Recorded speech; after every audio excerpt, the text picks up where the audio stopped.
Actors who refused to bathe for days, costumes soaked in sweat and never washed, dressing rooms filled with the stench of stale cigars, cheap perfume, and body odor. Being stinky. Back in old Hollywood, a lot of stars thought daily bathing, or generally washing their bodies and even mouth, was overrated. Some of them believed too much washing would dry out their skin, while others just didn't see the need. After all, if they looked good on camera, who cared how they smelled in person? Well, their co-stars definitely cared. Now, imagine standing under blistering hot studio lights for hours, dressed in thick, heavy costumes that absorbed every bit of sweat. Air conditioning wasn't a thing back then, and deodorant? Not everyone used it. That meant sets could get funky. And instead of hopping in the shower, many actors just doused themselves in perfume or cologne, hoping to cover up the stench. And sadly, it didn't always work. Take Clark Gable, for example. The guy oozed charm on screen, but behind the scenes, his breath was reportedly awful thanks to years of smoking and neglecting his teeth. As a matter of fact, when Vivien Leigh had to kiss him in Gone with the Wind, she complained about it a lot.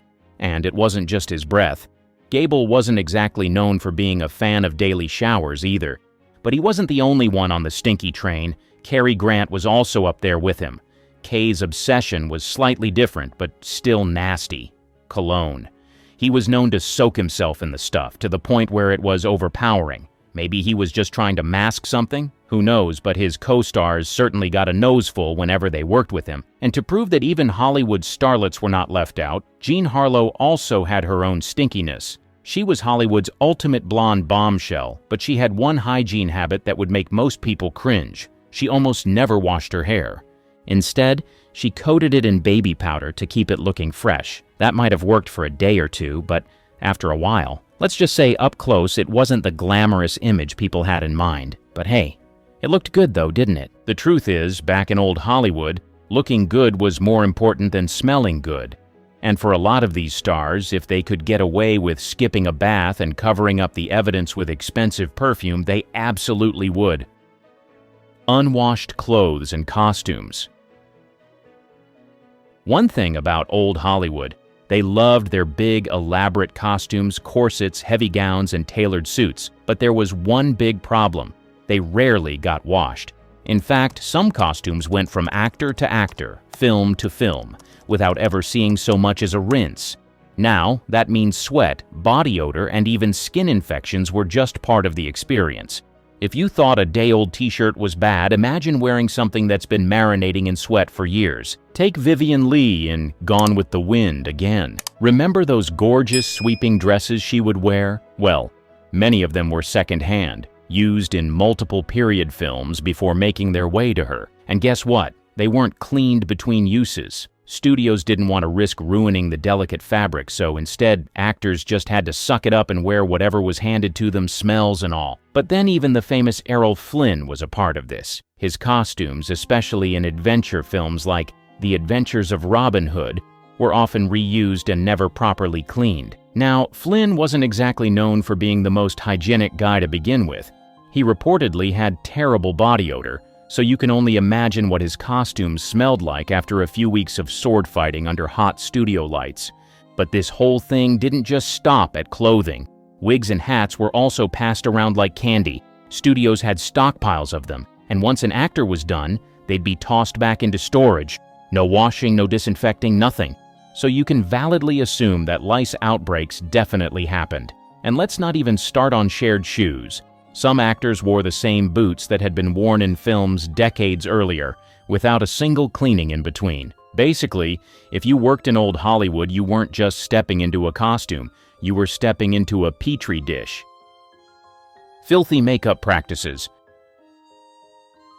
Makeup in old Hollywood was all about creating that flawless, camera-ready look. But behind the scenes, it was a total hygiene nightmare.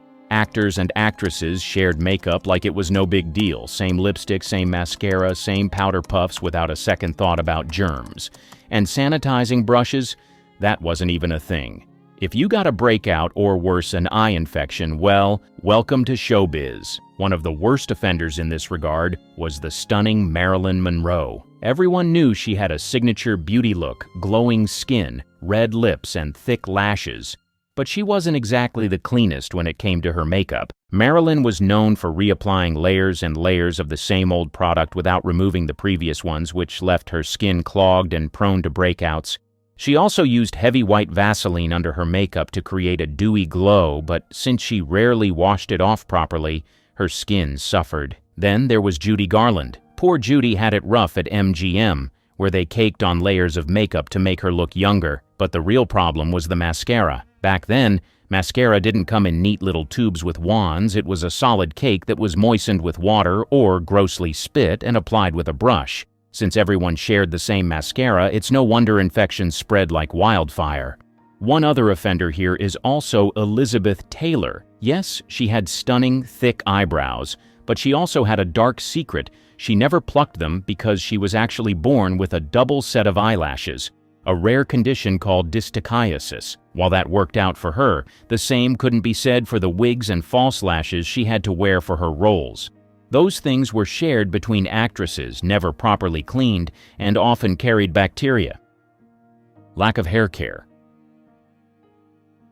Sure, old Hollywood stars had picture-perfect hair on screen, sleek, bouncy, and always styled to perfection. But off-camera, let's just say shampoo wasn't exactly a priority. A lot of actors and actresses avoided washing their hair for weeks, sometimes months, relying instead on powders, pomades, and heavy sprays to keep everything in place.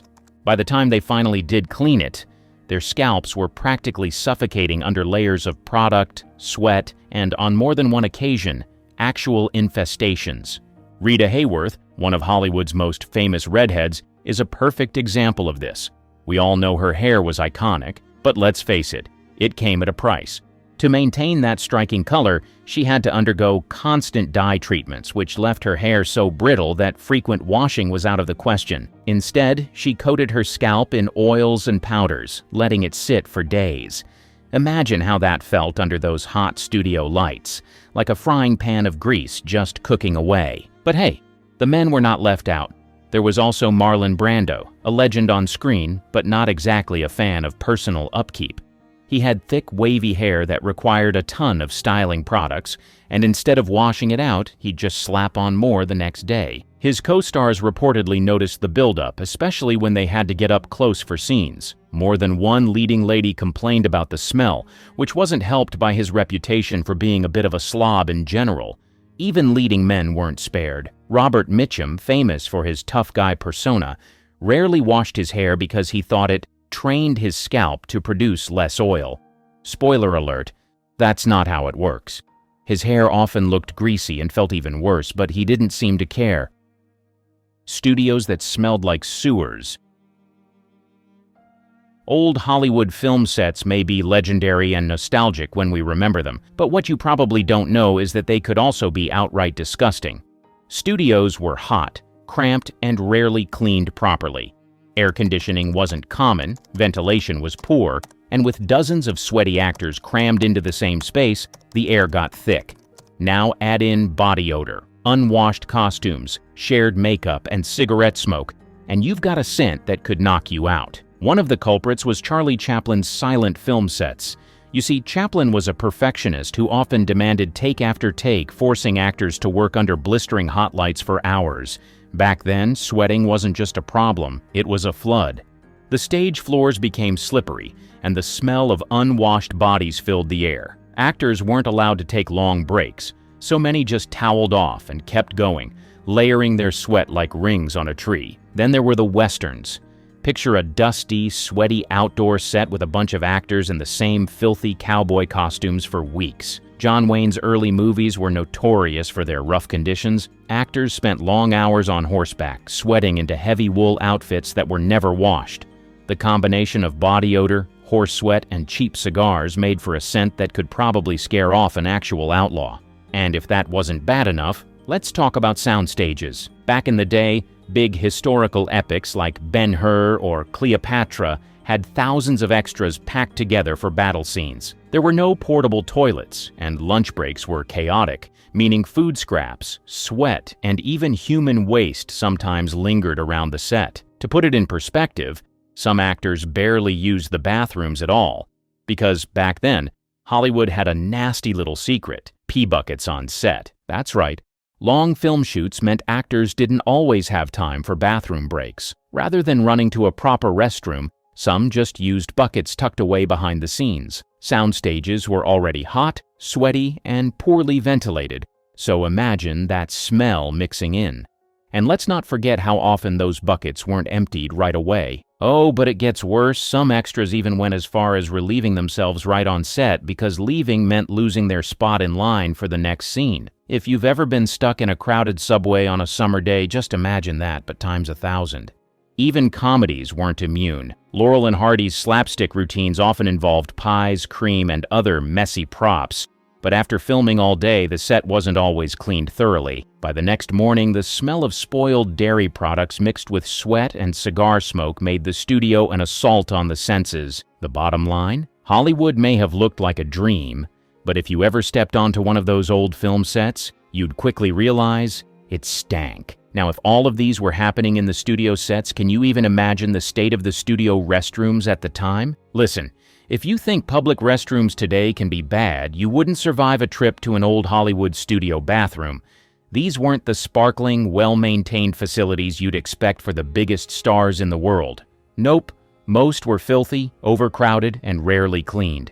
Even the real bathrooms were nightmares. The MGM lot, for example, was notorious for its overcrowded, smelly restrooms. Makeup artists and costume designers often complained about actors showing up to fittings with hands that looked like they'd never been washed. Considering how much shared makeup and wardrobe items were already floating around, this was a hygiene disaster waiting to happen. And for the actresses, things weren't much better. Women's restrooms were often filled with layers of powder, discarded lipstick-stained tissues, and thanks to the heavy use of diuretics and diet pills, some not-so-pleasant smells. Studios put pressure on actresses to stay slim, which meant a lot of them were constantly dehydrated or using very questionable weight loss methods.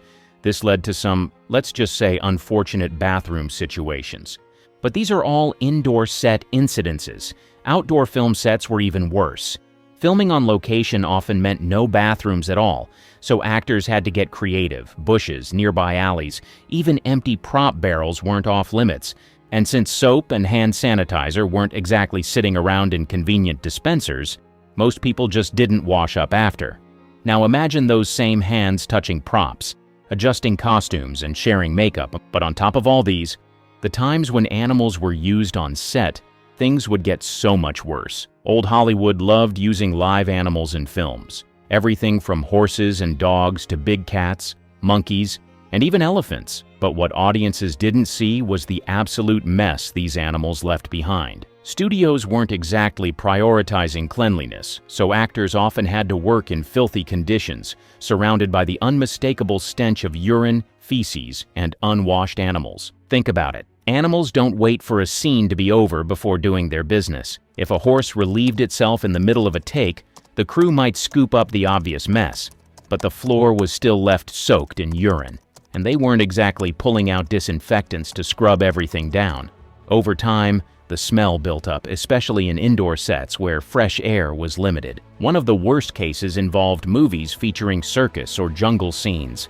Films with lions, tigers, or elephants often meant working in cramped conditions with strong animal odors lingering for days. If a tiger marked its territory on set, good luck getting rid of that smell anytime soon. Some actors even slipped on wet floors because of unnoticed animal waste, turning already dangerous sets into a hygiene nightmare. It wasn't just about the smell either. Actors and crew members risked disease and infections from constantly being exposed to animal waste. In some cases, stars developed rashes or respiratory issues from working too closely with unclean animals. There were also reports of fleas and ticks spreading from animal actors to human ones, which meant some stars left set itchier than they arrived. Then there were small, caged animals like monkeys, birds, and rodents. Studios kept them on standby for multiple shoots, but the cages weren't always cleaned as often as they should have been. Birds would poop everywhere, monkeys would fling waste around, and since filming days were long, the smell of dirty cages became unbearable by midday. Some actors who had to hold these animals ended up with dirty hands, clothes, or worse, mystery stains that no one wanted to identify. Of course, none of this was ever shown in glossy Hollywood promos. On screen, everything looked magical, but behind the scenes, stars were often just one step away from stepping in something disgusting. Filthy sleeping conditions. Old Hollywood stars spent long hours on set, sometimes working 14 to 16 hours a day, which meant they often needed quick naps between takes. Dressing rooms, makeup trailers, and backstage lounges had cots, couches, or even small beds where actors could rest. But here's the nasty part.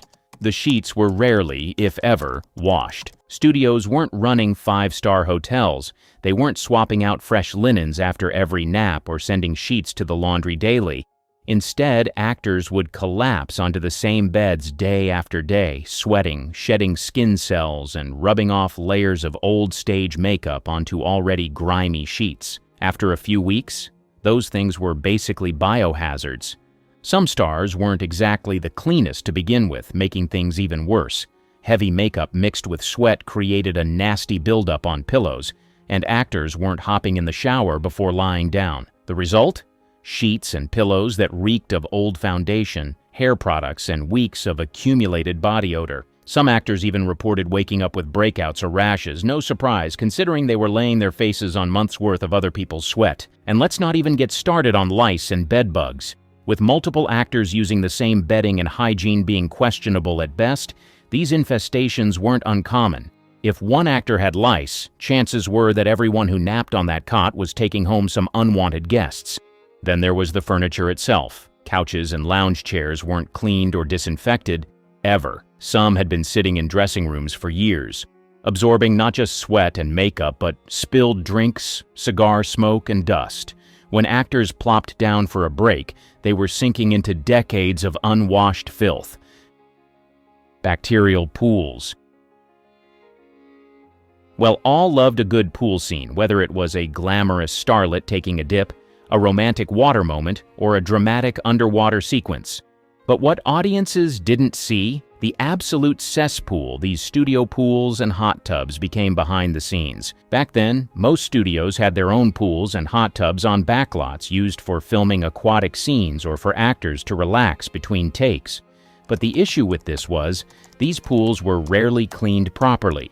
Unlike modern pools with advanced filtration and chlorine treatments, many of these water-filled sets were simply refilled when they looked dirty enough to be embarrassing. Some weren't drained for weeks, meaning actors were basically swimming in a warm broth of body oils, sweat, hair products, and whatever else had been floating around. Some of the worst offenders were elaborate set-piece pools used for big productions. In movies like $1 Million Mermaid in 1952, starring Esther Williams, actors had to swim through tanks of water that had been sitting for days. Williams herself once admitted she got frequent ear infections and sinus problems from spending so much time in unclean water. Now, let's talk about the hot tubs too. Often used for more intimate scenes or behind-the-scenes relaxation, seems cool to have in the studios, right? But hot water is a breeding ground for bacteria, and without proper filtration, these tubs became germ incubators. So here's what was going on. Multiple actors were getting in and out of the same tub all day, covered in makeup, sweat, and sometimes even body glitter, which definitely wasn't getting filtered out. Some actors even admitted to skipping a rinse before hopping in, making the water murkier by the hour. If that wasn't bad enough, studios sometimes added baby oil to the water to create a shimmering effect on camera. But when mixed with sweat and grime, it turned the pool into a greasy mess. Chlorine wasn't always used in proper amounts, sometimes too much, causing skin and eye irritation, and sometimes not enough, leaving bacteria to thrive. As a result, actors often left the water with rashes, eye infections, and even fungal issues. One particularly nasty rumor, though never confirmed, suggested that multiple stars who filmed in a certain backlot pool ended up with the same skin infection. Whether that's true or not, it's safe to say that old Hollywood pools were anything but refreshing. Rotten and fake teeth. Old Hollywood stars might have flashed dazzling smiles on screen, but for some of them, those pearly whites were nothing more than an illusion. For some reason, bad dental hygiene was shockingly common, and instead of regular brushing or proper dental care, many actors relied on quick fixes, fake caps, partial dentures, and even painted teeth to keep up appearances. But when those caps came off, the reality was not pretty. For starters, dental work back then wasn't as advanced as it is today. Many actors smoked like chimneys, drank excessive amounts of coffee and alcohol, and ate sugary foods without much thought for brushing and flossing, and the result was rotting, stained, and even missing teeth. Some stars had such bad breath from gum disease that co-stars complained about kissing scenes. And since regular visits to the dentist weren't a priority, tooth infections often got so bad that the only solution was yanking them out and covering the gaps with fake teeth. Then there were actors who opted for removable caps, which covered up blackened or broken teeth. These weren't like modern veneers. They were clunky, sometimes ill-fitting, and had to be taken out at the end of the day. Some actors even lost their caps mid-scene, revealing their real, rotting teeth to shocked co-stars. Some of the most talented Hollywood stars didn't just have talent.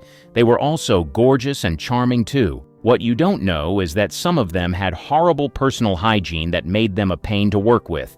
From sweaty feet to skipping bath time, some of these hygiene practices would leave you in shock. Elmo Lincoln's dirtiness.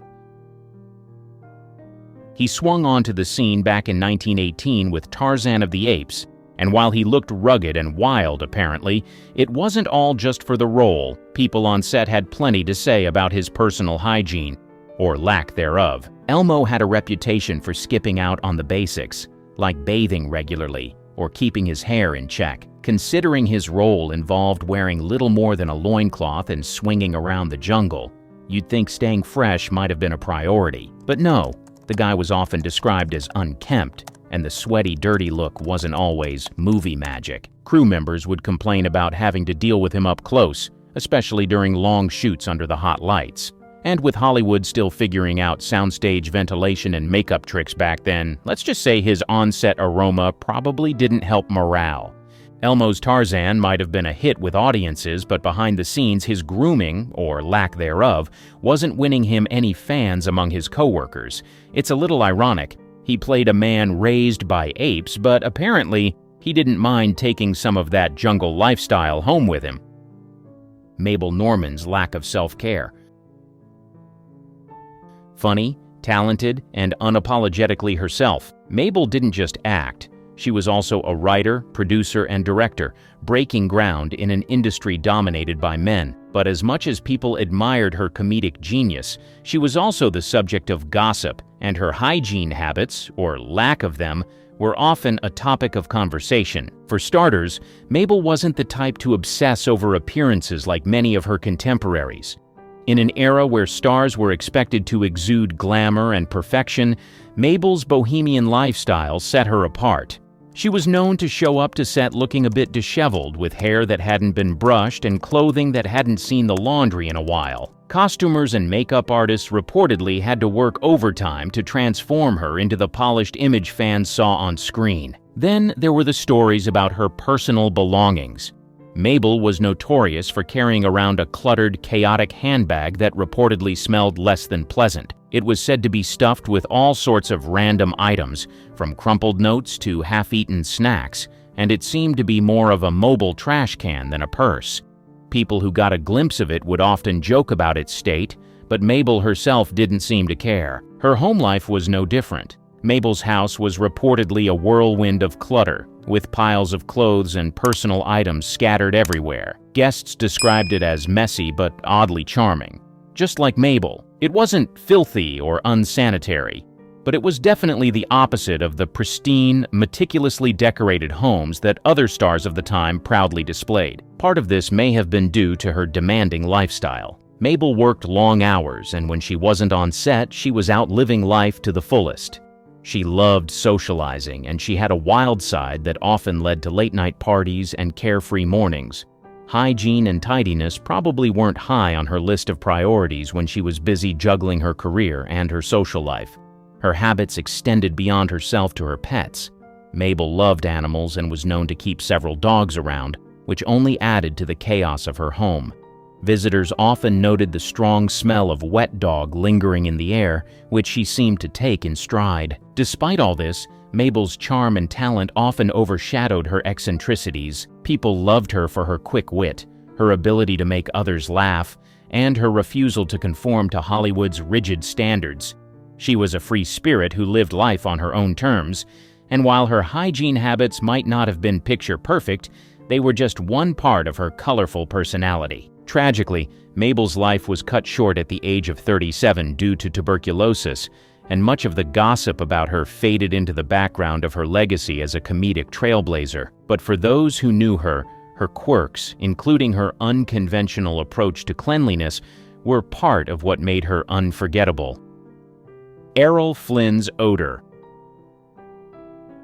Imagine stepping onto the set of a big Hollywood blockbuster, ready to lock eyes with the most dashing leading man of the era, only to catch a whiff of someone who clearly hasn't seen a bar of soap in days.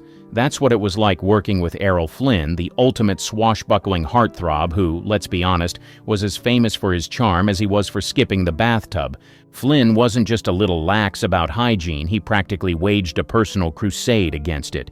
Bathing regularly? Not his thing. Rumor has it he could go days, sometimes weeks, without so much as splashing water on himself.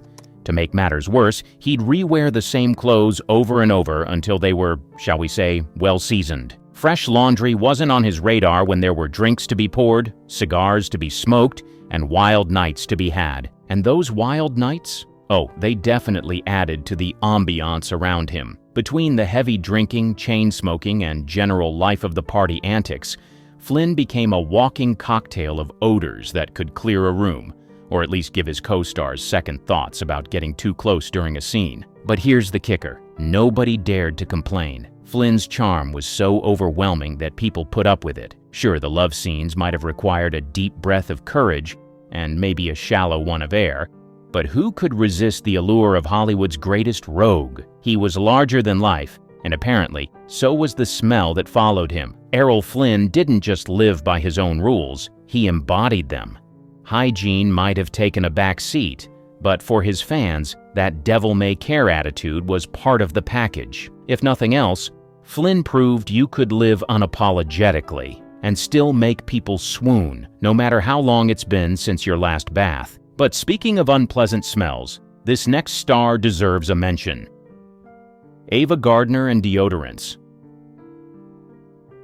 Her dazzling smile, perfectly coiffed hair, and magnetic presence make her seem untouchable, otherworldly even. Then, you catch the smell. That's when the myth of Ava Gardner, the sultry screen siren, starts to crumble a little. Because Ava? She didn't exactly believe in deodorant. Oh, Ava was stunning, no doubt about it. She had a natural beauty that made her a favorite of directors and fans alike. But she also had a devil-may-care attitude when it came to personal hygiene. Instead of reaching for deodorant or perfumes, she preferred to go au naturel, embracing whatever came her way, including her body odor. And let's just say it didn't always go unnoticed. Some of her co-stars reportedly found it challenging to keep a straight face during close scenes, but who was going to call her out? She was Ava Gardner, after all, a walking, talking goddess. Part of her nonchalance came from her upbringing. Growing up in rural North Carolina, she didn't have the kind of polished, high-maintenance lifestyle that some Hollywood starlets were used to. She was down-to-earth, unpretentious, and unapologetically herself. Bathing? Sure, when she felt like it. But obsessing over smelling like roses?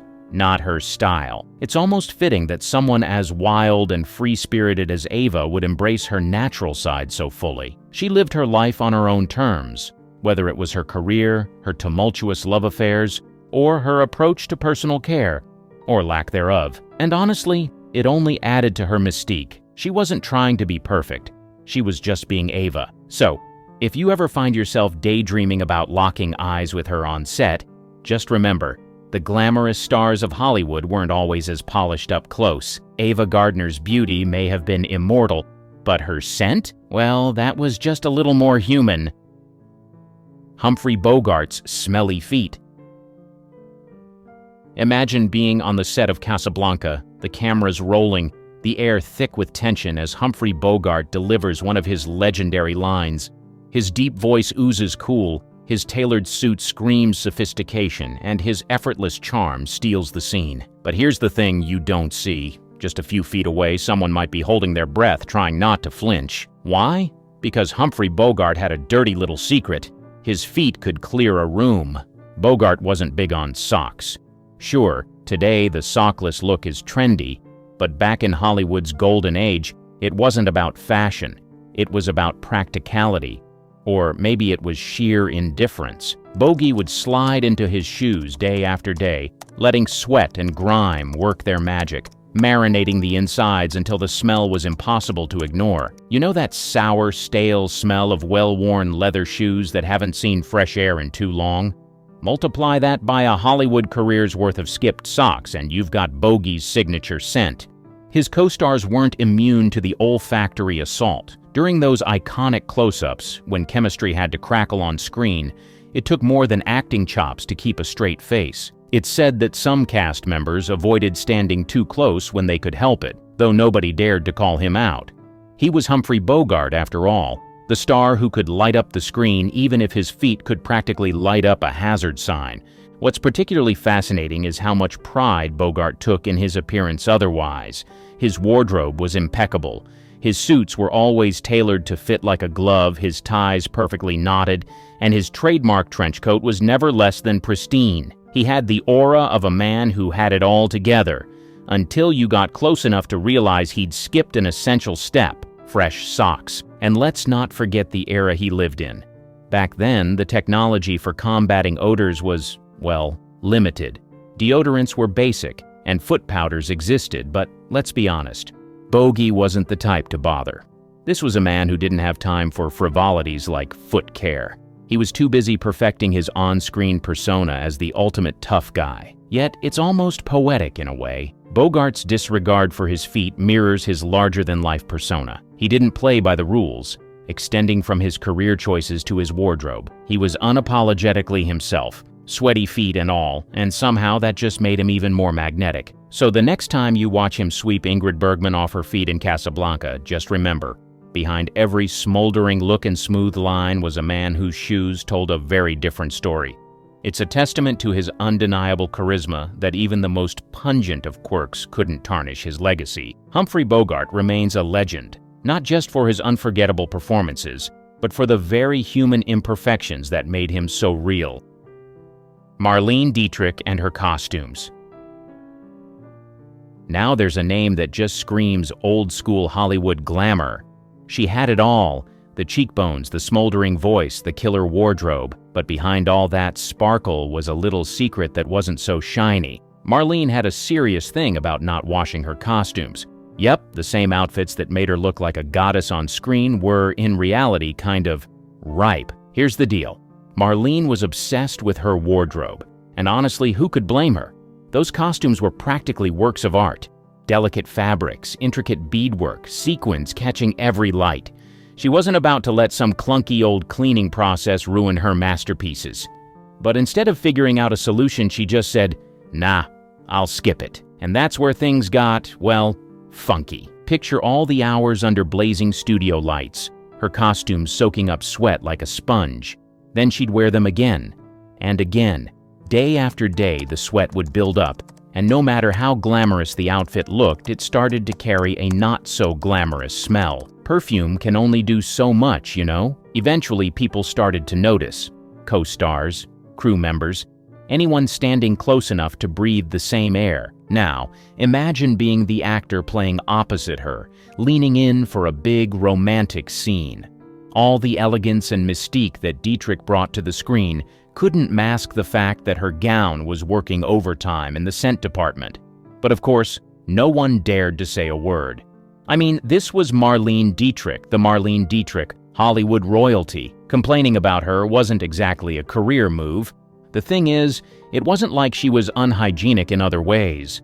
This wasn't about laziness or neglect. It was just her being super protective of her image. She thought cleaning her costumes might ruin them, so she stuck to her guns, even if it meant turning the set into her own little sweat-scented bubble. And honestly, it kind of fits her vibe. Marlene was a rule breaker. She wore suits when women were supposed to stick to dresses. She radiated this untouchable, otherworldly coolness. So of course, she wouldn't care about something as mundane as washing her costumes. If anything, it adds to her legend. She was unapologetically herself, perfectly polished, a little rebellious, and, let's be real, a bit stinky. So the next time you watch her light up the screen, just remember, somewhere under all that glamour was a gown that probably needed a serious time out in the laundry. It's oddly comforting though, right? Even Marlene Dietrich had her messy moments. Elizabeth Taylor's oral hygiene. Here's the tea. Behind that stunning exterior, Liz had a little habit that didn't sit well with some of her co-stars. Let's just say her oral hygiene wasn't exactly up to par, and it sometimes made working up close with her a bit of a challenge. Now don't get me wrong, Elizabeth was a full-on goddess, a symbol of glamour and allure, but even goddesses are human, and in Liz's case, the human part came with some questionable choices about her teeth. Apparently, she wasn't the biggest fan of brushing regularly, and her breath, well, let's just say it didn't always match her outer beauty. Imagine this. You're on set, gearing up for a big romantic scene with Elizabeth Taylor herself. You're all in, ready to lose yourself in those mesmerizing eyes. Then she leans in, and bam, it hits you. A less than pleasant waft that makes you wish you could act your way through the scene without actually breathing. Some of her co-stars tried to grin and bear it, but let's be honest, it's hard to focus on delivering your lines when your scene partner's breath is giving off last night's dinner vibes. Rumor has it that certain actors actually complained to the crew about it. Can you imagine being the poor production assistant tasked with subtly delivering mints or suggesting a quick brush-up to one of Hollywood's biggest stars? That takes guts. What makes this even more surprising is how much effort Liz put into the rest of her appearance. She was always dripping in diamonds, her hair was perfectly styled, and her makeup was flawless. You'd think someone so meticulous about her look would be equally invested in keeping things fresh when it came to her teeth. But nope. It's one of those contradictions that makes her even more fascinating. And let's not forget, this was Hollywood in the mid-20th century. Smoking was practically a personality trait back then, and Liz was no stranger to a cigarette or two, or 20. Add that to the mix, and it's no wonder her breath sometimes got the better of her. Honestly though, who was going to tell Elizabeth freaking Taylor to chew some gum or schedule a dentist appointment? Still, you've got to hand it to her. Bad breath or not, she commanded every room she walked into and captivated audiences like no other. Maybe her confidence was the real secret weapon, overpowering any little flaws along the way. It's just one of those humanizing details that remind us even the most dazzling stars have their quirks. Sure, her breath might not have been minty fresh, but her legacy, that's as unforgettable as it gets. Dudley Nichols' unkempt appearance.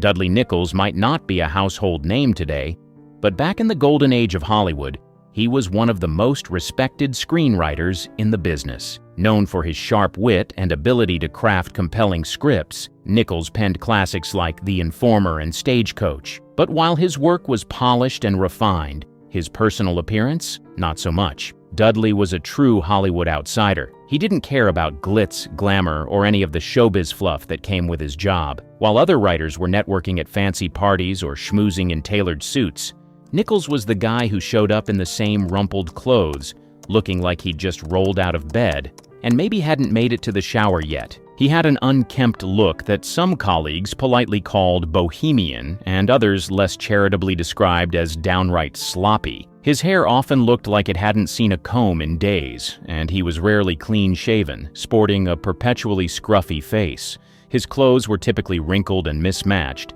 and it wasn't uncommon for him to rewear the same outfit multiple days in a row. He clearly valued comfort over style, and while his scripts were immaculate, his wardrobe was the complete opposite. People who worked with him noted that he was all about substance over appearance. He would bury himself in his writing, often in the same cramped, cluttered office space that smelled faintly of stale coffee and cigarette smoke. Nichols didn't care if his shirt had a stain on it or if his hair was sticking up. He was too focused on getting the story right, and in a way, his lack of concern for appearances became part of his identity. Dudley also had a bit of a reputation for being a loner. He wasn't the kind of guy to hang out at glamorous Hollywood hotspots. Instead, he preferred quiet spaces where he could think and write. often away from the bustling social scenes.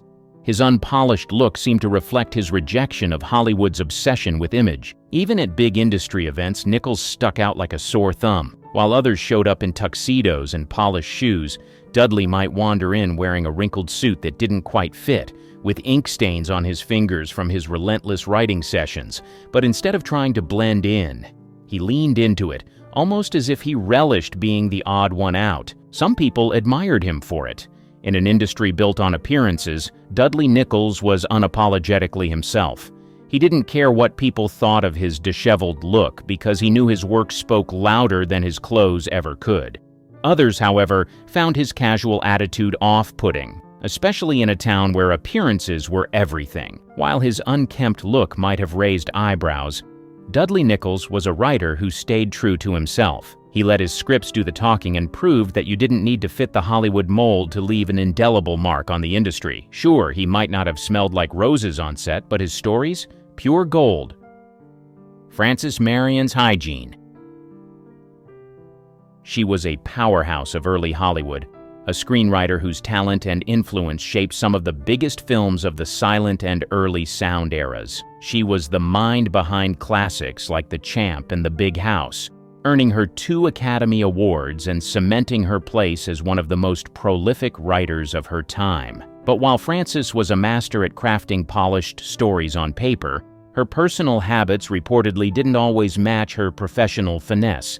It wasn't uncommon for people to comment on her casual approach to personal grooming. Frances was known for being so immersed in her work that things like meticulous cleanliness took a back seat. Those close to her described her as having a creative whirlwind energy, always on the go, bouncing between ideas, and often too preoccupied with her next project to fuss over her appearance. Her outfits were often functional rather than fashionable, and she was known to repeat them without much concern for the Hollywood standard of perfection. She wasn't the type to spend hours getting dolled up. She was more interested in the work itself. This earned her a reputation as someone who valued substance over style, but it also led to whispers about her somewhat lax attitude toward hygiene. Her workspaces were said to reflect this relaxed approach. Frances was a prolific writer, often juggling multiple projects at once, and her desk reportedly looked like an explosion of papers, ink stains, and half-empty coffee cups. People who visited her office described it as chaotic but oddly inspiring, a snapshot of a brilliant mind at work. Frances was also known for her long, grueling writing sessions. She could get so lost in her creative process that she'd go hours, or even days, without taking a break to freshen up. It wasn't that she didn't care, it was more that she didn't prioritize it. For Frances, getting the words right was always more important than keeping up appearances. Despite the occasional whispers, Frances Marion's talent and charisma often overshadowed any criticism of her casual habits. She was a trailblazer in an industry that wasn't exactly welcoming to women at the time, and she broke barriers with her skill and determination. In many ways, her relaxed approach to hygiene mirrored her defiance of Hollywood's rigid expectations. She didn't need to conform to anyone's standards because her work spoke volumes. Beneath the smiles, gowns, and perfect hair, many stars had strange hygiene habits. They dazzled audiences with their charm and performances, but their routines often included quirky and shocking choices. They might make modern fans cringe. W.C. Fields, enemy of water. As one of the most famous comedians of his time, Fields was as eccentric off-screen as he was funny on-screen. One of his oddest habits? He absolutely hated bathing. Fields believed that water, especially in the form of a bath, was bad for his health. Some say he thought it could make him sick, while others believe he just didn't like the idea of immersing himself in it. Whatever the reason, he avoided regular bathing like it was the plague. This aversion to cleanliness quickly became a well-known trait among those who worked with him. People would joke about his distinctive smell, but it wasn't really a laughing matter for anyone who had to spend long hours around him. Without modern deodorants or colognes to help mask the issue, Fields' choice to skip baths left him with a reputation for being, well, pretty stinky. Ironically, Fields wasn't entirely anti-water. He loved to drink. His fondness for alcohol, especially martinis, was legendary. But when it came to personal hygiene, he preferred to keep things as dry as possible. Despite his questionable cleanliness, Field's wit and comedic timing made him a beloved figure in Hollywood. His quirky habits, like his fear of water, only added to the colorful legend of his personality. Still, you've got to wonder how his co-stars managed to endure those close-up scenes. Jean Harlow, strange hair rituals. She was Hollywood's first blonde bombshell, known for her platinum hair. It was her signature look and a big part of what made her a star. But here's the thing, they didn't exactly have gentle, hair-friendly products back then. To get that iconic color, she used a harsh mix of peroxide and ammonia. It's basically torture for your scalp and hair. Now, you'd think after putting her poor hair through all that, she'd baby it with some good shampoo. Nope.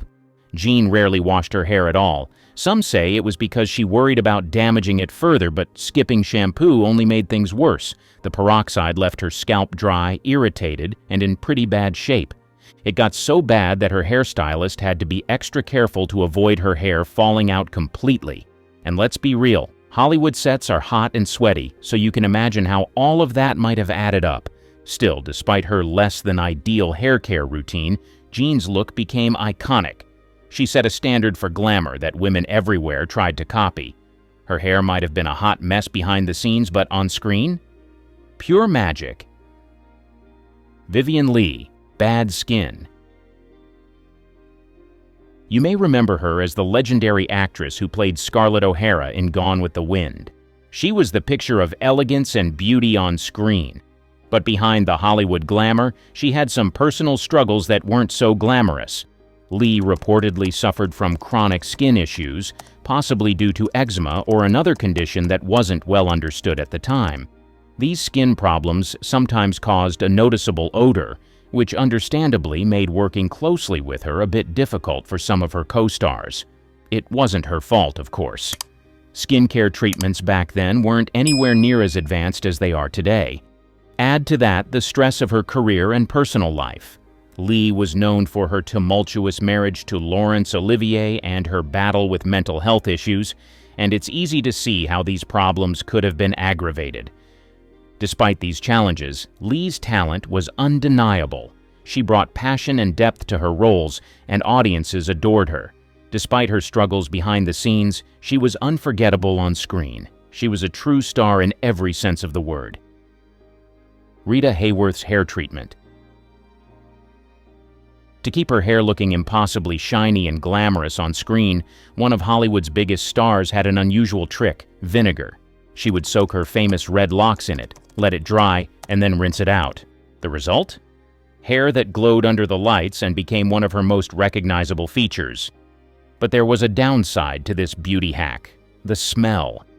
Even after rinsing, it's hard to imagine that the sour odor of vinegar didn't linger at least a little. It wasn't exactly the fresh floral scent you'd associate with a Hollywood bombshell. In those days, there weren't fancy hair products, so stars often used DIY methods to maintain their iconic looks. In this case, it worked like a charm for the cameras, even if it might not have been the most pleasant for her co-stars during close-ups. Glamour, as they say, comes at a price. Carole Lombard's luxury baths. They said Carole Lombard indulged in a luxury. It was like soaking in a tub of champagne.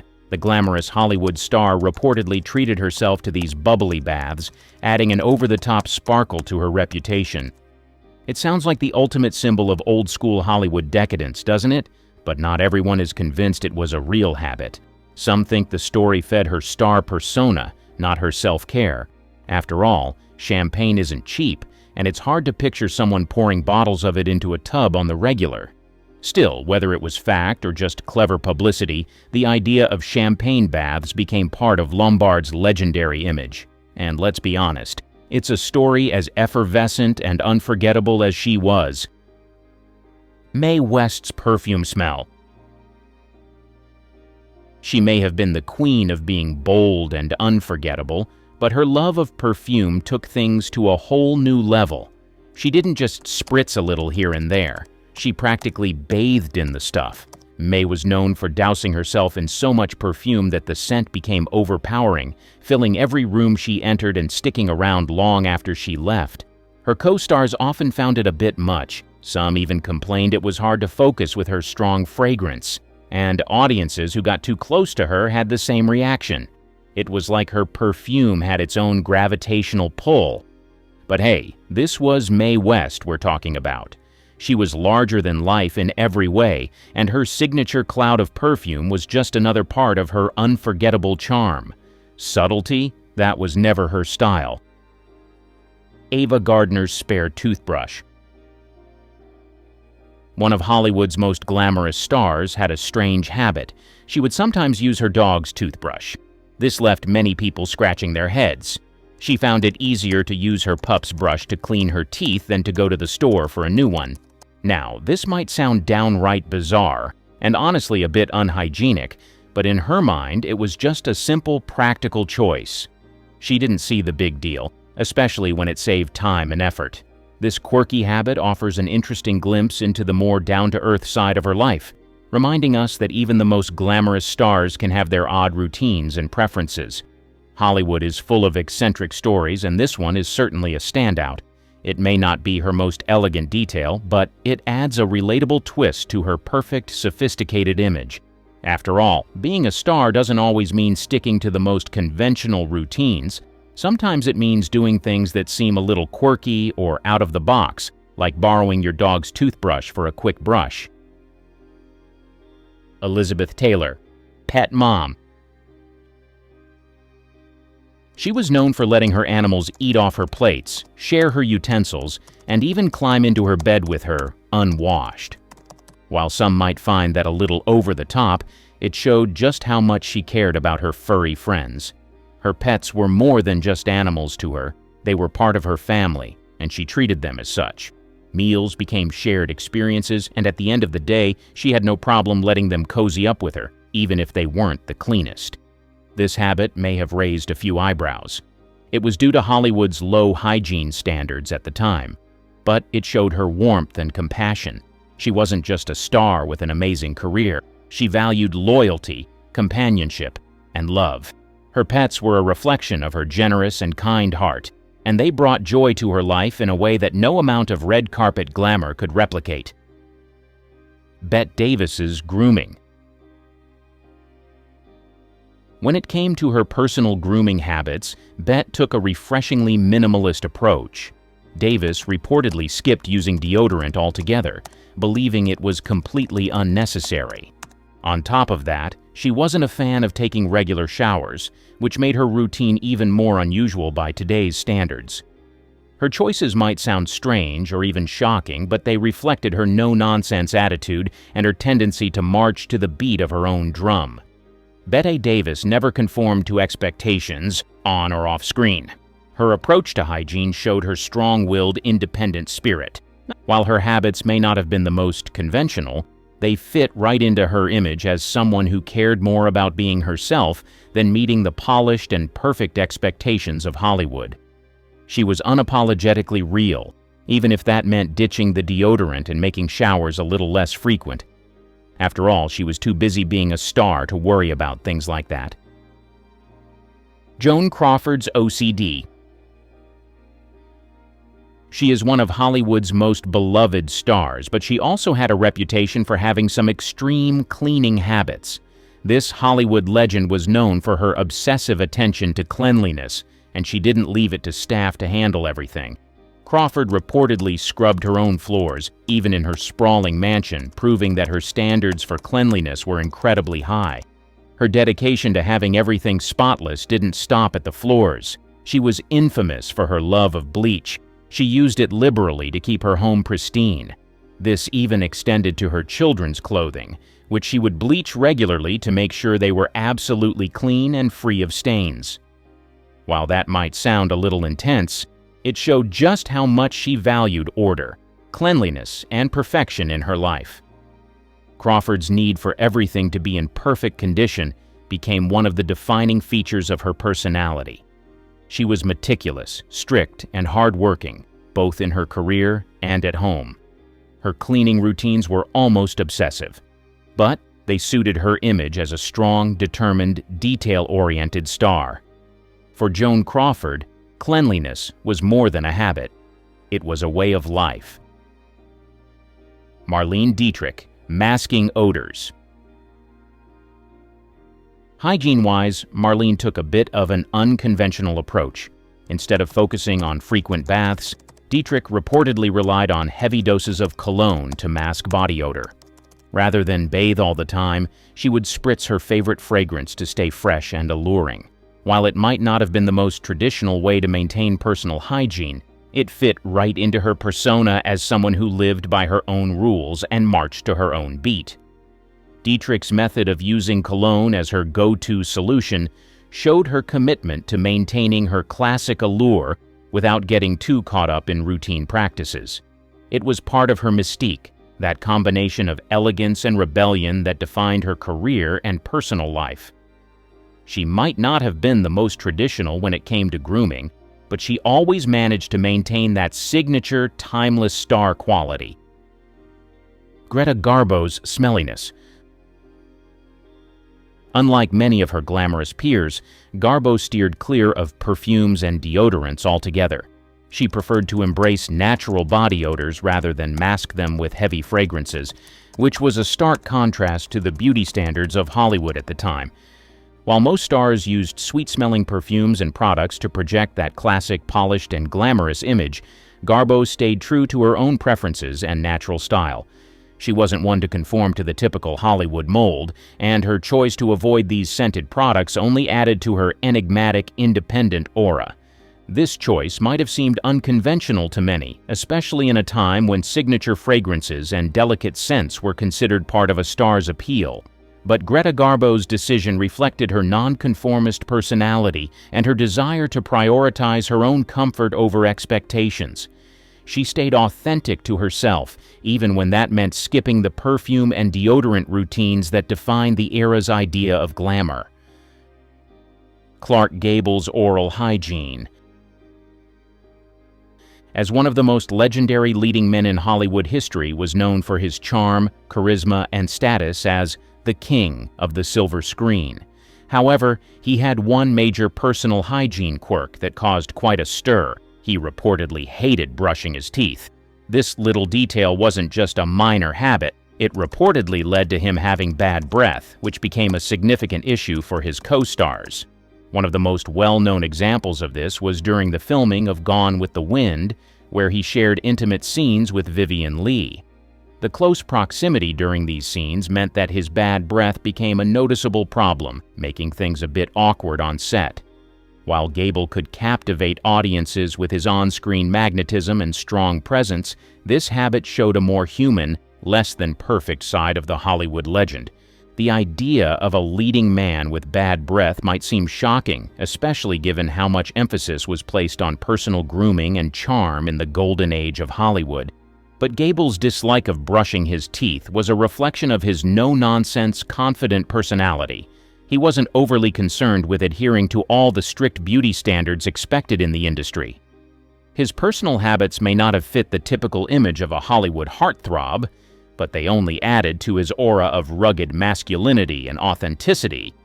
Despite this quirk, Gable maintained his status as one of the most iconic figures in film history, proving that even the most memorable stars could have their own unique and unexpected habits behind the scenes.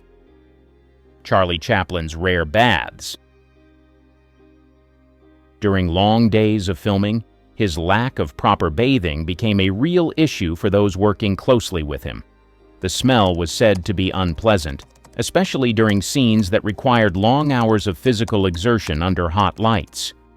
Co-stars reportedly struggled to maintain their focus during scenes when the odor became too much to handle, and it created awkward situations on set. Despite being one of the most beloved figures in entertainment, his hygiene routine was far from glamorous. Chaplin's decision to skip baths wasn't just about laziness or neglect. It was likely a reflection of his focus on his craft and his laid-back approach to life. This habit may have clashed with Hollywood's expectations for personal grooming and cleanliness, but it also added an air of unpredictability to his personality. Many stars at the time would go to great lengths to maintain their polished, camera-ready appearances, but Chaplin didn't concern himself with those standards. He was too busy focusing on his artistry, his routines, and the unique stories he brought to life. While his colleagues might have struggled with his hygiene choices, they couldn't deny his genius.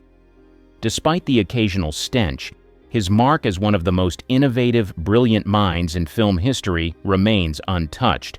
He was a master of slapstick, satire, and storytelling, with a career that proved you could make history without always conforming to the expectations of the industry. Spencer Tracy. Unlike many of his contemporaries who paid close attention to their grooming and appearance to maintain their star status, Tracy took a more relaxed approach. His laid-back attitude meant that he often showed up to public events or even casual moments on set with a rumpled, disheveled look, which earned him a reputation for being a bit of a free spirit when it came to his personal habits. This lack of attention to grooming was likely reflective of his personality. Tracy was known to prioritize his work and his craft over external appearances. He was deeply committed to his roles and to his craft as an actor, often focusing on character development rather than spending time worrying about whether he looked perfectly put together. While his unkempt style and casual approach to personal hygiene might not have aligned with the glamorized image of a Hollywood star, it added a sense of authenticity to his life and career. Tracy wasn't obsessed with perfection, and his down-to-earth nature allowed him to connect with audiences in a way that felt real and genuine. His performances remain iconic, showing that substance could trump style, even in the glitzy world of Hollywood. Hedy Lamar's beauty routine. One thing about Hedy Lamarr, she took her beauty seriously, but her methods were reportedly a bit on the eccentric side. Lamarr understood that her image was a huge part of her appeal, so she put a lot of time into maintaining her signature glamorous look, even if it involved some unusual habits. One of the key parts of her beauty routine was her dedication to skincare and maintaining flawless skin. She had this meticulous approach to cleansing and moisturizing, using old-school methods that focused on keeping her skin smooth and camera-ready. She was always a fan of natural methods when it came to beauty treatments, sometimes using homemade remedies to maintain her glowing complexion. Beyond skincare, Hedy placed a lot of focus on her hair. She had this stunning, elegant, and well-maintained style that became her trademark. To keep her hair shiny and healthy, she experimented with unique treatments, including some DIY remedies that were not always standard beauty practices. Her approach was about finding simple yet effective ways to stay camera perfect without necessarily sticking to traditional routines. Hedy was also big on body health and keeping herself looking sharp for every red carpet and film role. She reportedly focused on staying in great shape by sticking to an active lifestyle, combining light exercise with a balanced diet. She always looked polished and put together, which meant that even her routines surrounding diet and exercise were part of her commitment to maintaining that classic Lamarr beauty and presence. Her whole beauty regimen, while a bit eccentric by today's standards, showed her commitment to staying ahead of the Hollywood beauty curve. Lamarr's approach was a combination of old Hollywood glamour, innovative beauty hacks, and an emphasis on simplicity and natural beauty solutions. She was definitely ahead of her time in how she prioritized her self-image while remaining confident and unique in her approach. Marilyn Monroe's excessiveness. It's rumored that she took multiple baths a day, which might seem excessive to some, but for Monroe, it was likely part of her dedication to staying fresh and maintaining her signature glowing, flawless skin. Her routines were a reflection of her obsession with looking and feeling perfect at all times, especially given the pressure of maintaining her public image as one of the most famous women in the world. Beyond her frequent baths, Monroe had a pretty intense beauty regimen that was anything but simple. She relied heavily on various products and treatments to keep her skin and hair in pristine condition. Her skin, for example, was always radiant and smooth, and it's said that she would go to great lengths to ensure it stayed that way. Monroe would use luxurious creams, serums, and oils to maintain that dewy, camera-ready glow. Her commitment to beauty routines was so important that it sometimes became an all-consuming part of her daily life. Her hair was another thing she was very particular about. Monroe famously maintained her platinum blonde look with consistent upkeep, often using peroxide to keep her hair the perfect shade of blonde. While her hair was undeniably iconic, the process to keep it looking shiny and flawless reportedly involved a lot of trial and error. The frequent treatments took a toll on her hair at times, but it was a small price to pay for that signature look that the world came to associate with her. Monroe's reliance on these routines was reflective of her need to uphold her carefully crafted image. Every bath, every beauty product, and every treatment was part of her larger effort to embody the glamorous, alluring persona that made her one of the most photographed and celebrated faces of her era. While some of her habits may have seemed over the top or excessive, they worked perfectly to maintain the unforgettable Marilyn Monroe look that defined Hollywood glamour in the 1950s and 60s. Did you know that some of Hollywood's most iconic stars had beauty routines that would leave you absolutely speechless today? We're talking about rituals so strange, you'd wonder if they belonged in a sci-fi film instead of a skincare routine. From not bathing for months to keep their natural musk, to smothering their faces in Vaseline. Yep, you heard that right. These stars were willing to go to extreme lengths to keep their glamorous image intact. Jean Harlow's hair care. She was the original platinum blonde, but the lengths she went to keep that iconic hair color were, well, kind of wild. And it's hard to blame her, her hair was her signature look. Of course, she would do anything to maintain it, but somehow she went a bit too far. You know how we worry about using too much heat on our hair or how the wrong shampoo can dry it out? Well, Jean Harlow was dealing with problems on a whole different level. Back in the 1930s, she wasn't just using some nice salon-grade toner or highlights. No, Jean was practically bathing her hair in a brutal cocktail of peroxide and ammonia. Stuff that would make any modern stylist cringe. Well, in her defense, this was before the days of gentle conditioning bleaches. It was like she was frying her hair with chemicals. She and her hairdresser had a secret mix that they kept under wraps, but it was essentially straight-up bleach, and she'd do it again and again, all to keep up that platinum look that became her signature. But then, if you think about it, it kind of paid off. That look made her a superstar. The studio loved it, the fans loved it, and she was often called the blonde bombshell because of that striking hair. But there's always a price to pay, and in this case, the peroxide wasn't kind to her scalp. We're talking burns, scabs, thinning hair. It got so bad that her hair started falling out in patches. The pain must have been excruciating, but Jean was committed. She wasn't about to change her look, even if it meant wearing wigs to cover up the damage when things got really rough. On top of all that, she didn't have the luxury of stepping back and letting her natural hair grow out, because that platinum blonde was her whole brand. And that's the thing with old Hollywood, right? It's easy to get caught up in the glamour, but behind the scenes, they were often doing some pretty extreme stuff to stay on top. Jean's story is a little bit tragic too. She passed at a young age, just 26, due to kidney failure. And while her hair struggles might seem like a small detail in the grand scheme of things, it shows that she was a woman trying to meet impossible standards. Carole Lombard chilling baths. Every single morning, without fail, Carole would take an ice-cold shower. And I mean ice-cold, not just lukewarm or a little chilly. Most of us wouldn't dream of doing that, but for Carole, it was a ritual. She swore by it, claiming it helped keep her skin tight, glowing, and youthful. Now, this wasn't some modern-day wellness trend she picked up. This was back in the 1930s when people weren't exactly talking about cryotherapy or cold plunges. But Carole believed that if you wanted to look fresh, you had to wake yourself up the hard way, and she truly thought the shock of cold water would keep her skin from sagging, almost like a daily facelift without the scalpel. In her Hollywood mansion, maybe just before a long day of shooting, up before the sun, steeling herself for that frigid splash. She'd step into that cold stream like it was nothing, probably laughing at the idea of it bothering her. Because that was Carole for you. Fierce, unafraid and willing to do whatever it took to keep up her glamorous image. It's funny to think about, right? A big movie star in the comfort of her elegant bathroom, shivering through this freezing ritual every morning, all for the sake of keeping her skin taut and her cheeks rosy. But it also tells you something about how seriously they took their beauty routines back then.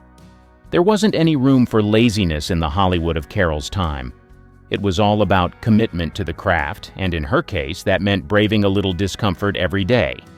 Now maybe, just maybe, she was onto something, because even today people still talk about how stunning and vibrant she was right up until the end. Joan Crawford's compulsive cleaning. Now this is quite the story. If you want to talk about someone who took cleanliness to a whole new level, Joan Crawford takes the cake. Some say she was a germaphobe or had OCD even though she was never clinically diagnosed. But she wasn't just neat, she was obsessed with being clean. And when I say obsessed, I mean scrubbing her hands until they bled and wiping down everything in her house like it was an operating room. Her morning routine wasn't just about a quick tidy up or making sure the cushions were in place like most of us would do. No, Joan went into full-on battle mode with dirt and germs. She had this habit of scouring her hands over and over again, using the strongest soaps she could find. It got to the point where her skin couldn't keep up, cracked, raw, sometimes even bleeding, but that didn't stop her. It's as if she believed that she could wash away all the bad things around her, both in her home and in her life. And it wasn't just about her hygiene. Her entire house was treated like a pristine sanctuary.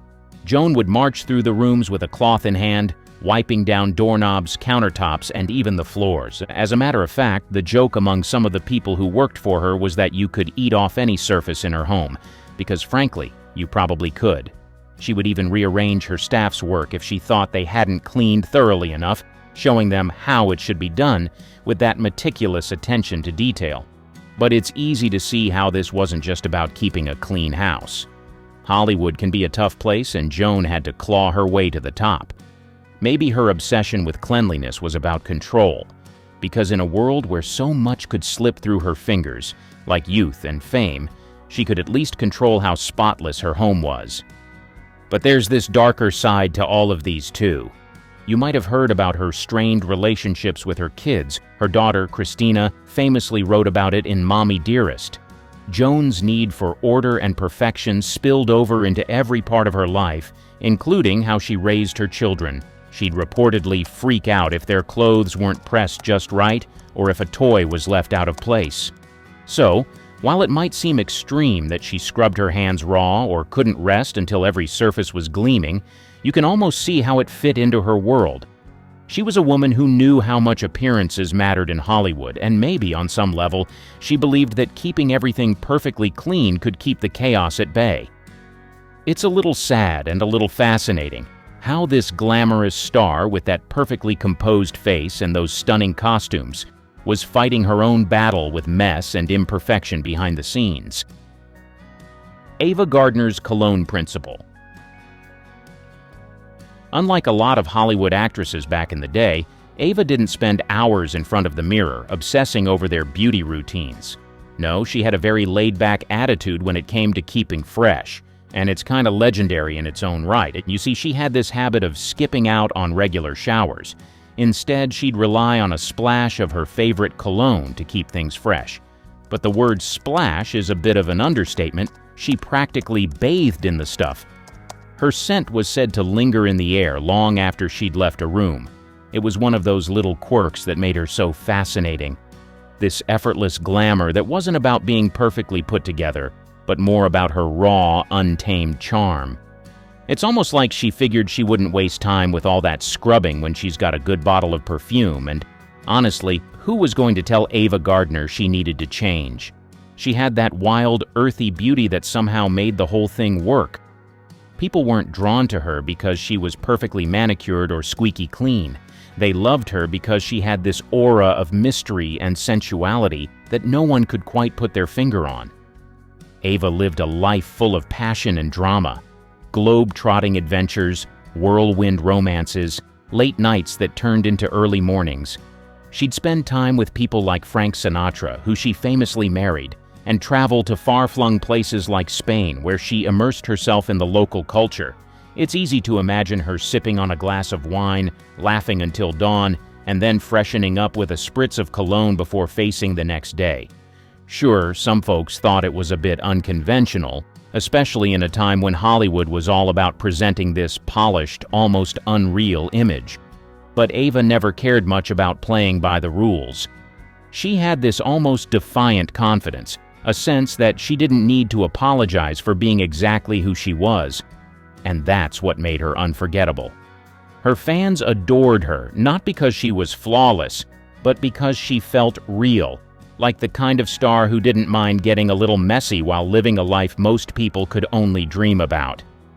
In a way, her casual approach to hygiene was just part of her mystique.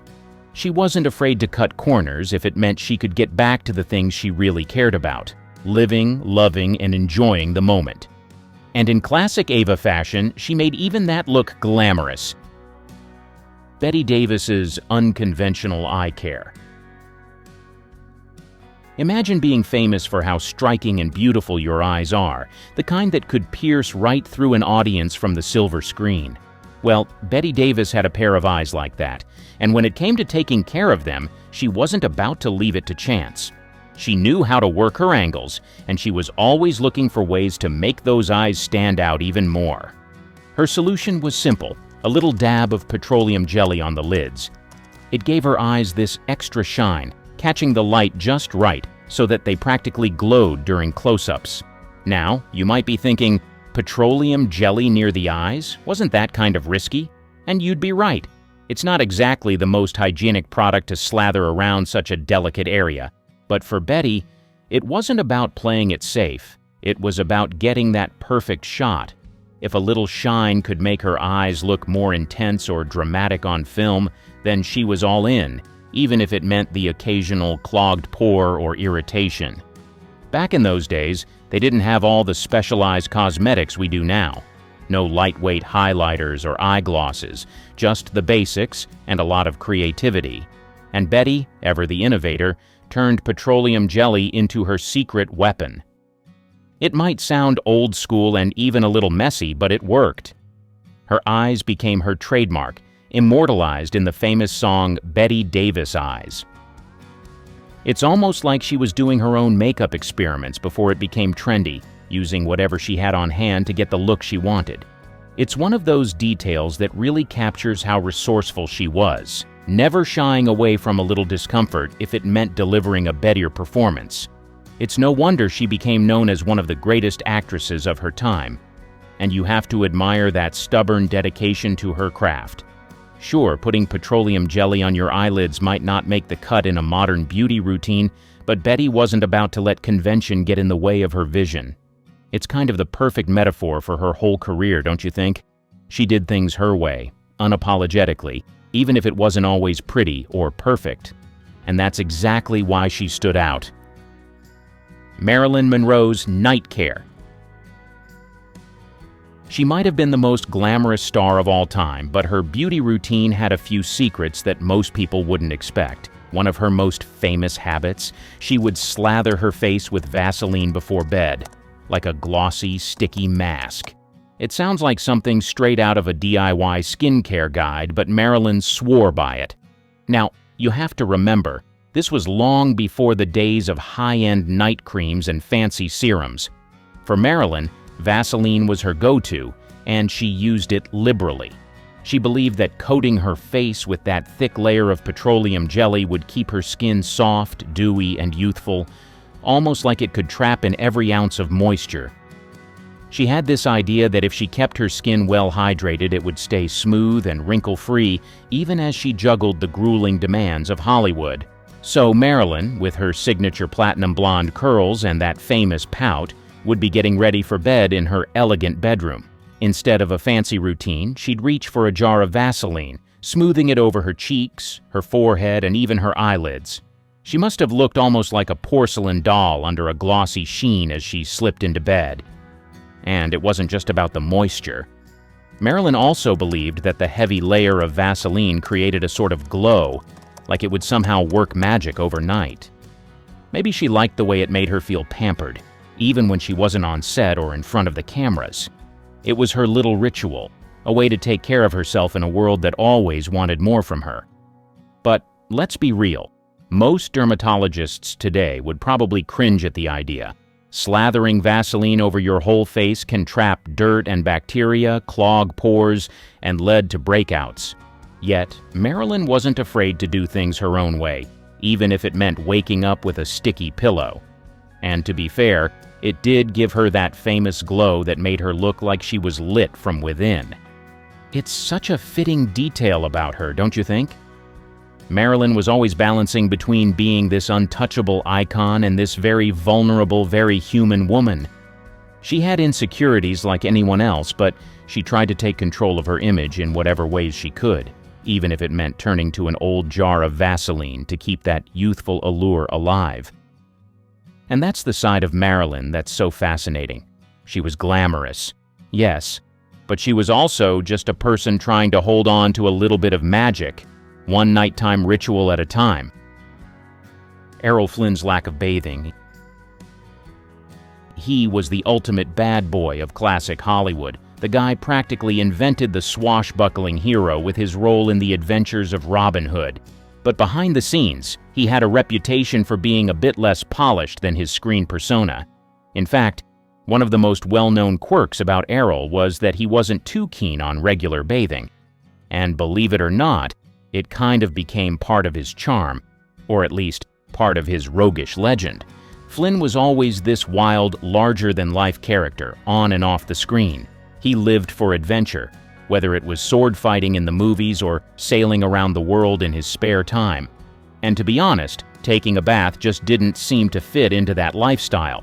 He'd sometimes go days, even longer, without a proper wash, relying more on his natural charisma than any soap and water. His co-stars and colleagues definitely noticed. Stories floated around about how he might show up on set smelling a bit earthy. But here's the thing. Somehow, Errol managed to pull it off. Instead of hurting his reputation, it just added to his mystique. He was like this untamed, unpredictable force. A little rough around the edges, but impossible to resist. It's as if people expected him to be a bit unrefined, and that just made him seem even more authentic, more of a real-life pirate than a Hollywood actor. And maybe there was a method to his madness. Errol wasn't just playing Robin Hood, he was Robin Hood, living by his own rules, defying social norms, and staying true to that free-spirited nature that made him a star. In a town where everything was so meticulously managed and polished, he was a guy who didn't seem to care about the usual standards. And for a lot of fans, that was a big part of his appeal. Of course, his laid-back approach to hygiene wasn't always charming to those around him. You can imagine the makeup artists and costume designers trying to manage things when Errol rolled in after a late night or a few too many days without a shower. But he wasn't about to change just to fit into some Hollywood mold.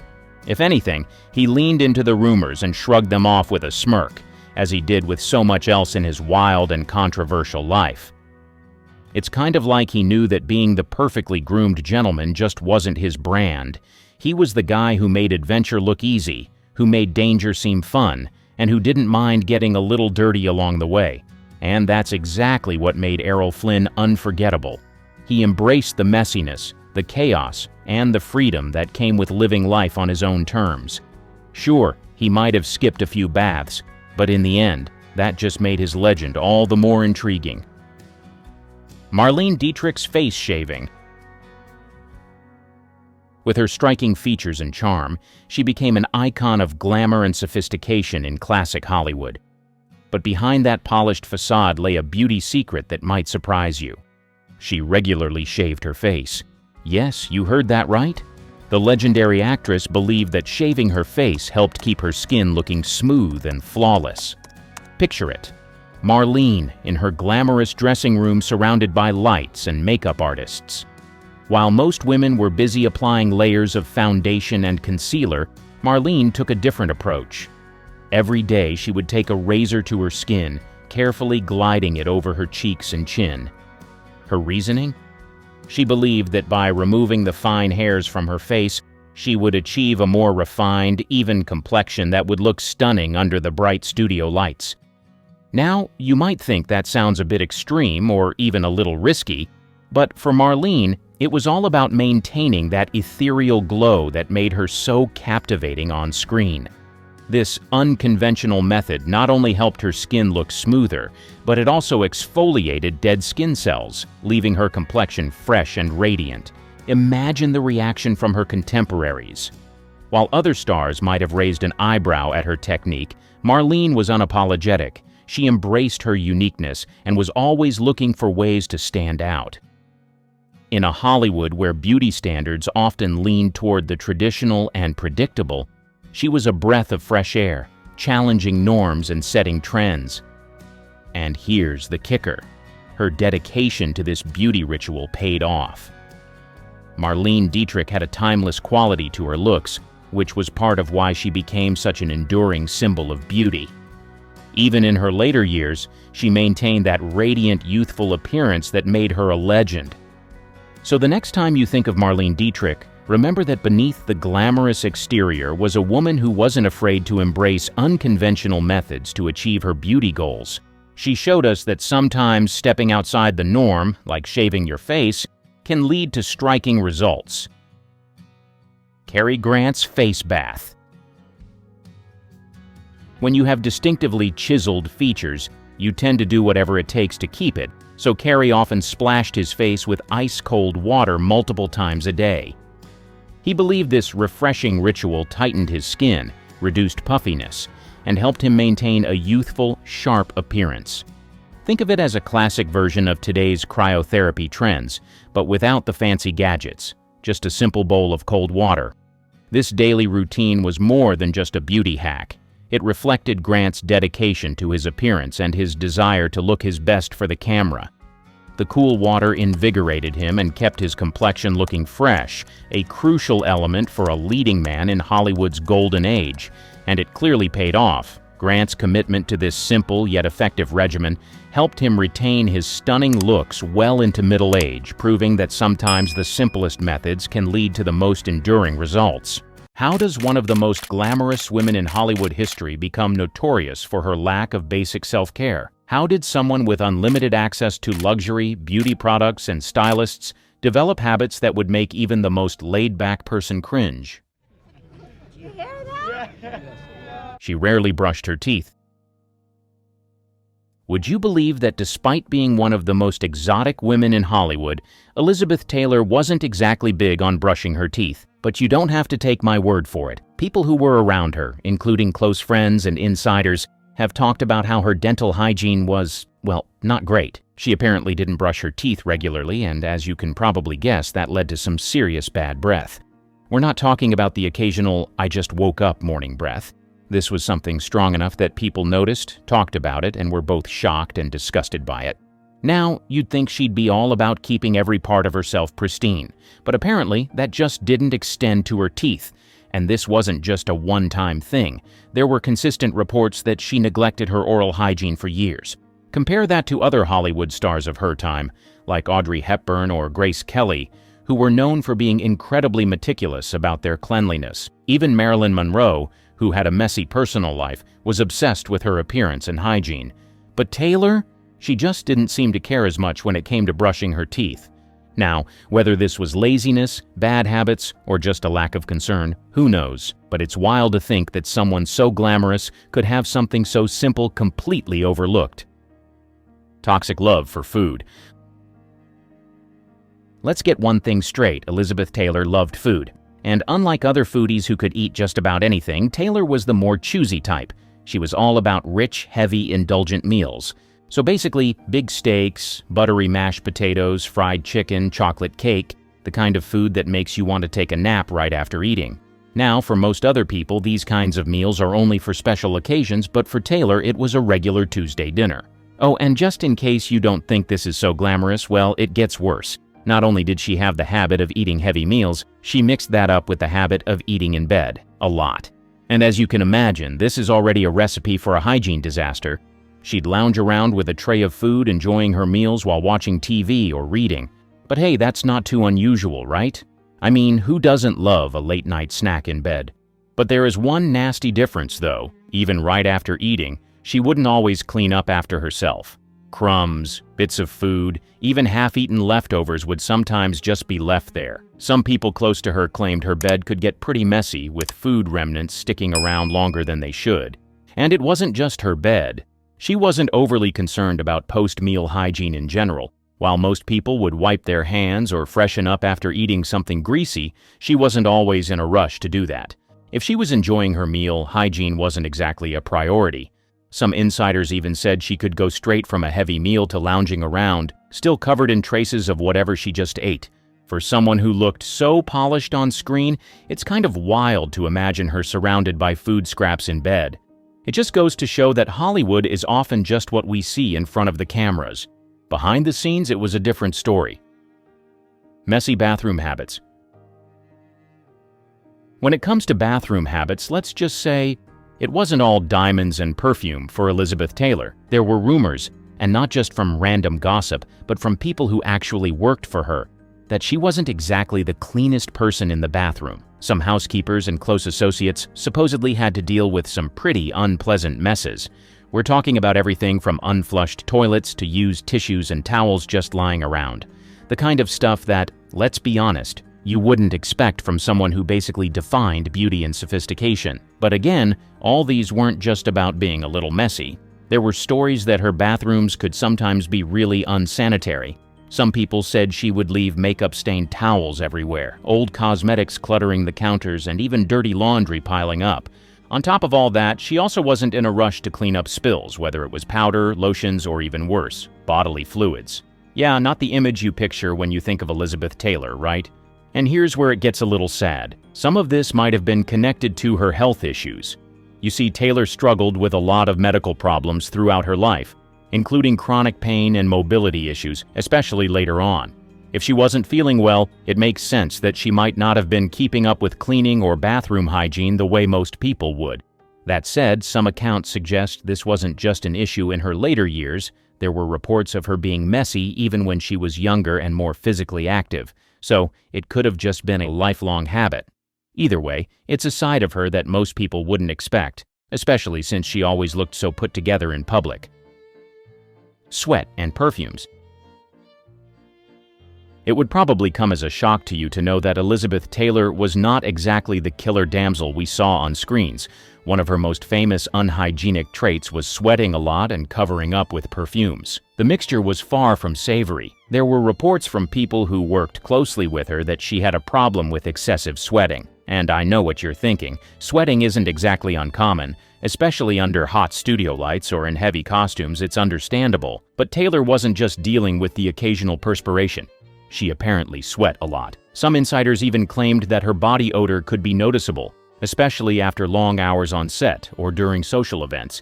Now, here's where it gets worse. Instead of hopping in the shower or freshening up with a quick wash, Taylor had a habit of just masking the smell with perfume. And not just a little spritz.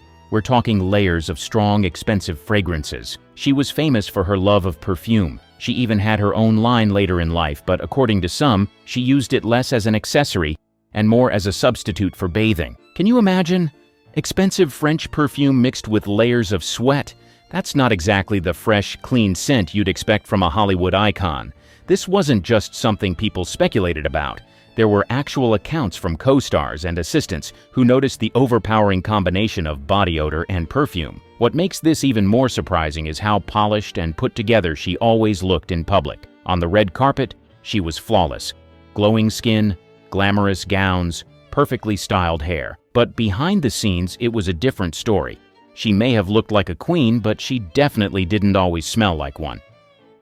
Poor hair care. Now, you can't even hate or disagree with the fact that Elizabeth Taylor had some of the most iconic hair in Hollywood. Thick, dark, and always styled to perfection. But what you don't know is that a lot of the time it wasn't exactly clean. There were reports that Taylor would go days without washing her hair, and not just when she was older or sick. This was a habit she had throughout much of her life. Instead of regularly washing and maintaining her hair, she often relied on wigs and hairpieces to keep up her glamorous image. Now, wigs were pretty common in old Hollywood. Stars used them all the time to avoid constant heat styling and damage. But with Taylor, it seemed like wigs weren't just a convenience. They were a way to avoid dealing with her real hair. Some stylists claimed that when they did have to style her natural hair, it wasn't always in the best condition. Oily, tangled, sometimes even smelling a little off. One hairstylist reportedly had to work extra hard to freshen up her scalp before big events because her hair had gone so long without a wash. Another insider mentioned that dry shampoo, or whatever the old Hollywood equivalent was, became a lifesaver on set because Taylor didn't always keep up with regular washing. What makes this even crazier is that she always looked flawless on screen. Whether she was rocking a big dramatic updo or her signature curls, you'd never guess that her hair underneath might not have been the cleanest. It's just another example of how Hollywood magic can make even the messiest habits disappear, at least in front of the cameras. Wearing dirty clothes. This is kind of ironic because Taylor was a fashion icon, and that's exactly what makes it hard to believe she would go days without changing her clothes. Now, this wasn't just about re-wearing a favorite dress. That's no big deal. Plenty of people do that. The issue was that she sometimes wore things for days at a time, even after sleeping, eating, and lounging around in them. One of the biggest examples of this was her love for nightgowns and robes. Taylor adored silky, luxurious nightwear and was known to spend long hours, sometimes entire days, lounging in them. But instead of swapping them out for fresh ones, she would keep wearing the same robe or nightgown for multiple days, even after eating meals in bed, sweating through them or spilling drinks on them. People close to her have mentioned that she could be seen in the same nightwear day after day, sometimes until someone else stepped in and suggested a change. But it didn't stop with sleepwear. Taylor was also known to re-wear fancy gowns and dresses without washing them, even if they'd been through long nights of sweating under bright lights or dancing at glamorous events. Back in the day, a lot of Hollywood stars had their dresses professionally cleaned between wears, but Taylor didn't always bother. There were stories from stylists who worked with her saying they sometimes had to spray down or freshen up her outfits rather than washing them properly. She'd sometimes just throw a fur coat or a shawl over an outfit that wasn't exactly fresh and head out the door. At the end of the day, Taylor cared more about comfort than strict hygiene when it came to clothing. If she liked how something felt, she wasn't in a rush to swap it out, even if it needed a wash. Whether it was a silky robe covered in crumbs, a nightgown worn for days, or a fancy dress that had already seen too many parties, Taylor was never one to stress over keeping things perfectly clean. It's a surprising contrast to the perfectly polished image she had in public, but it just goes to show that even Hollywood icons have their not-so-glamorous habits behind the scenes. Now, after all of these shocking revelations, one may ask, why exactly did Taylor have such bad hygiene? Well, there are a lot of theories around that, and some of them might not be so surprising. Health issues. In her later years, Elizabeth Taylor's hygiene habits reportedly became even worse, largely due to her declining health.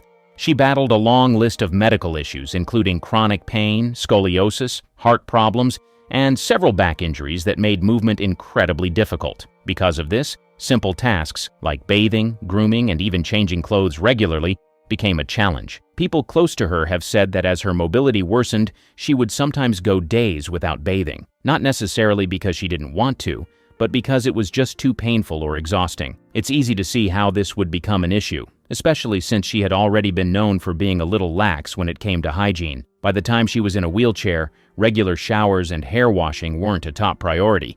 Her caretakers and assistants had to step in and help manage things. There were accounts of them using wet wipes or sponge baths instead of full showers, just to keep her feeling somewhat fresh. Dry shampoos and heavy perfumes were often used to cover up the lack of regular washing. Some close friends even mentioned that her hygiene decline was noticeable, but because she was Elizabeth Taylor, the legendary actress and icon, no one really called her out on it. It's kind of sad to think about, especially since she had once been the epitome of glamour. But at that point in her life, she was battling so many serious health problems that hygiene became secondary to just getting through the day. The Hollywood goddess who once turned heads with her beauty was now struggling behind closed doors, relying on others to maintain even the basics of cleanliness. She was overly pampered. Elizabeth Taylor was Hollywood royalty from the time she was a kid, and like many stars who grew up in the spotlight, she never really had to take care of the little things herself, especially when it came to hygiene. Think about it. She became famous at just 12 years old with National Velvet, and from that moment on, she had an army of people making sure she always looked perfect. Hairstylists, makeup artists, wardrobe assistants, everyone was constantly fussing over her, touching her up, and making sure she was red carpet ready at all times. If a strand of hair was out of place, someone fixed it for her. If her dress had a wrinkle, someone else smoothed it out. All of these treatments would eventually take a toll. When you grow up with people constantly handling your appearance, you never really learn how to take care of yourself in the way that most people do. Taylor likely never had to worry about washing her own clothes, brushing out tangles in her hair, or making sure her bedsheets were clean. There was always someone who would take care of it for her. If she wanted a fresh dress, she didn't have to think about washing the one she just wore. She just picked out another from her endless wardrobe, and an assistant would eventually deal with the laundry. If her sheets were dirty from eating in bed, someone else was responsible for changing them. She never had to lift a finger, so she probably never even thought about whether things were clean or not.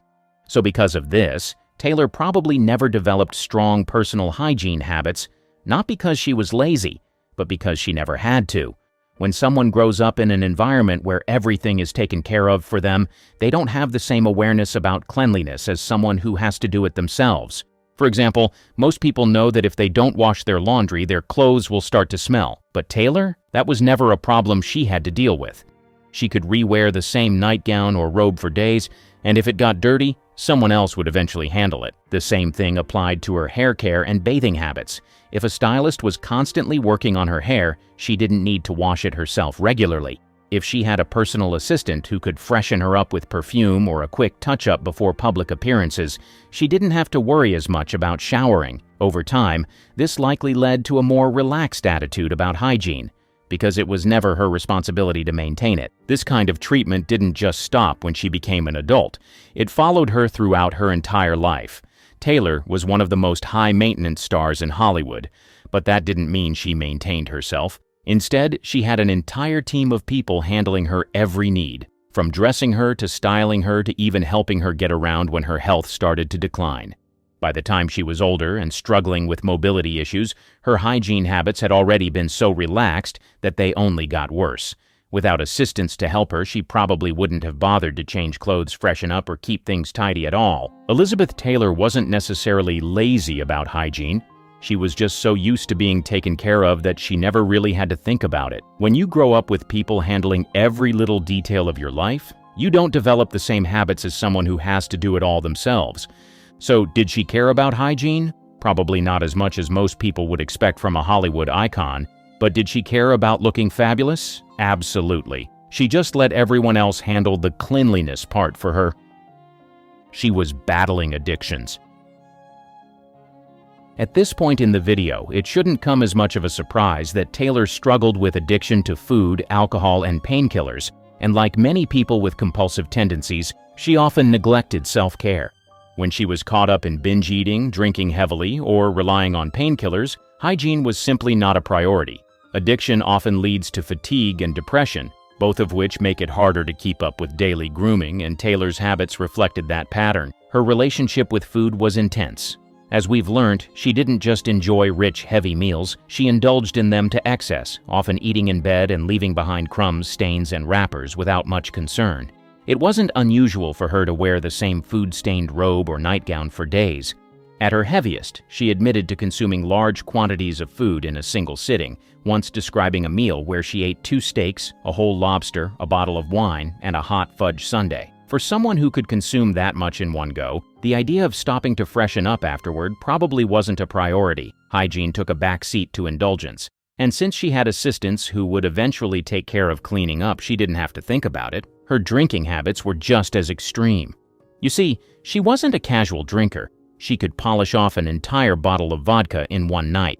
Alcoholism often leads to a disregard for personal hygiene, with heavy drinkers skipping showers, forgetting to brush their teeth, and re-wearing dirty clothes simply because they're too tired or too intoxicated to care. Taylor was known to lounge in bed drinking for hours, and it wouldn't have been surprising if she woke up in the same clothes from the night before, hungover and uninterested in freshening up. Alcohol also causes dehydration, sweat, and body odor, and there were claims that rather than bathing, she would simply cover up any smell with perfume before making a public appearance. Her painkiller addiction only made matters worse. She had suffered from multiple injuries and back problems, leading to years of prescription pain medication use. Painkillers can leave people feeling sluggish and disconnected, making basic tasks like showering, brushing teeth, and changing clothes feel like a chore. It's possible that during her worst moments, her assistants had to encourage her to clean up. Painkillers also cause dry mouth and dental problems, which could explain why she was rumored to have bad breath and neglected brushing her teeth. If she was heavily medicated, daily hygiene was probably the last thing on her mind. The biggest problem with addiction is how it drains a person's motivation, creating a cycle of neglect. Elizabeth Taylor had multiple stays in rehab, meaning there were periods where she was really struggling just to function. Addiction often leads to depression, which in turn causes people to avoid daily hygiene, stay in bed for long periods, and wear the same clothes repeatedly without washing them. If she was going through a particularly bad phase, she likely let her hair go unwashed for days, skipped showers, and re-wore stained clothing simply because she didn't have the energy to care. At her best, she was glamorous and polished, but at her worst, she was someone who ignored basic self-care in favor of indulgence. She was never the type to obsess over cleanliness like other Hollywood stars. And when she was deep into an addiction cycle, hygiene probably didn't even cross her mind. She lived a life of luxury and excess, but behind closed doors, she was dealing with struggles that made basic grooming and cleanliness feel like an afterthought. Some of the old-time Hollywood celebrities were into stuff you wouldn't believe, from having weird obsessions with scat It is Austin. to something as bizarre as an irrational fear for the color purple. There is no denying the fact that most of what you're about to be exposed to make absolutely no sense. Charles Laughton's weird diet. In his memoir, Full Service, My Adventures in Hollywood and the Sex Lives of the Stars, Scotty Bowers claims to have either slept with or arranged sexual liaisons for hundreds of the best-known celebrities during Hollywood's golden age. One of the most shocking stories involves British actor Charles Laughton. But that's not all. According to Bowers, Laughton once asked him to bring over a young male guest while his wife was out. When Bowers and the young man arrived, Laughton began making a sandwich. He carefully sliced up lettuce and tomatoes, arranged them on sourdough bread, added a bit of lemon juice, and sprinkled some salt and pepper. This is where it gets interesting. After a few minutes of prep work, Laughton took the bread slices in one hand, picked up a pot with the other, and asked the young man to follow him into the bathroom. But what happened next will shock you. Here's what Bowers describes. Charles was the first to return. He put the plate with the bread slices on the kitchen table. I could see that the lettuce and tomatoes had been lightly smeared with a light brown substance. Seconds later, Ted appeared in the kitchen. His erection was gone, and he was looking decidedly sheepish, perhaps even a trifle embarrassed. I stared at him curiously, and he pulled a face, hoping that Charles wouldn't notice. He pointed at the bread slices on the plate and then lightly patted his backside. And then, believe it or not, Laughton ate the sandwich. Ronald Reagan's obsession with young virgins. Ronald Reagan is often remembered more for his political career than his time in Hollywood, but back in the 1940s and 50s he was one of Tinseltown's leading men. But that's not all. One of the most cringe-inducing rumors about Reagan's Hollywood days comes from his co-star in the 1950 drama Louisa, Piper Laurie. She claims that the future GOP icon took her virginity when he was 39 years old, and she was just 18. But what happened next will shock you. In her memoir, Laurie writes that Reagan first seduced her on the set of their film Louisa, where he played her father. At first, Reagan seemed like a true gentleman. He even asked Laurie's mother for permission to take her on a date. Sounds charming, right? But instead of the glamorous evening Laurie had imagined, Reagan took both her and her mother to his house, where he cooked hamburger steak and salad. This is where it gets interesting. After dinner, things took a strange turn. Reagan led Laurie back to the bedroom. According to her, the actor was an insensitive show-off in bed. He bragged about how long he'd been erect, 40 whole minutes, and how much his condom had cost. But that's not all. Laurie also recounts that Reagan was far from a considerate lover. Not only did he fail to pleasure her, but when she mentioned her lack of an orgasm, his response was harsh and critical. According to her, he said, "There's something wrong with you that you should fix." Howard Hughes's extreme obsession with hygiene. Howard Hughes, the brilliant yet enigmatic tycoon, had a mind that worked in extraordinary ways. His achievements in aviation, film, and business were nothing short of legendary.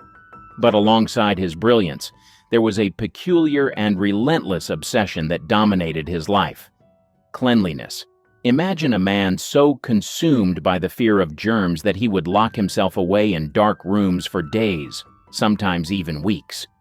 Hughes turned his lavish homes into fortresses of solitude, meticulously sealed to keep out any potential contamination. The windows were often covered, creating a gloomy, almost eerie atmosphere, as if he were living in a perpetual twilight. Hughes's hand-washing routine was nothing short of ritualistic. Picture this. He would wash his hands repeatedly, scrubbing them until they were raw and sometimes even bleeding. It wasn't just a quick rinse. It was a painstaking process, as if he were trying to scrub away invisible threats. His fear of germs was so intense that he believed even the slightest contact could lead to illness or infection. But Hughes's obsession didn't stop at hand washing. He went to extraordinary lengths to avoid human contact altogether. For instance, if he had to meet someone, he would often communicate through notes or intercom systems, avoiding face-to-face interactions. He would use tissues to touch objects and had a meticulous system for handling everyday items to ensure they remained uncontaminated. Hughes's peculiarities extended to his instructions to staff and associates. He once demanded that all canned food be meticulously washed and scrubbed before opening. Imagine the bewilderment of his staff as they followed these bizarre instructions, knowing that any deviation could trigger one of Hughes's infamous outbursts. Even when he was flying, Hughes couldn't escape his fears. His custom-built planes were designed with his germophobia in mind. He often flew alone or with minimal crew, ensuring that the aircraft remained as sterile as possible. The irony of an aviation pioneer afraid of the very air he conquered is striking, isn't it? Hughes's obsession with cleanliness and germs was a constant battle in his mind. Despite his towering intellect and achievements, he was trapped by his own fears. This relentless battle between his rational, inventive side and his irrational, obsessive side created a fascinating yet tragic figure. The man who soared to great heights in both the literal and metaphorical sense was, in many ways, grounded by his own mind. Mae West's astrology obsession. Mae West, a name synonymous with boldness and wit, was a star who dazzled both on and off the screen. But behind her larger-than-life persona and sultry quips lay a fascination that guided many of her choices: astrology. Mae West was deeply obsessed with astrology. This wasn't just a casual interest or a passing fancy, it was a central pillar of her decision-making process. Imagine a woman who, despite her confidence and unshakable self-assuredness, would not make any major life decisions without first consulting her astrologer. Whether it was a career move, a personal relationship, or even the timing of her day-to-day activities, the stars had to align for Mae.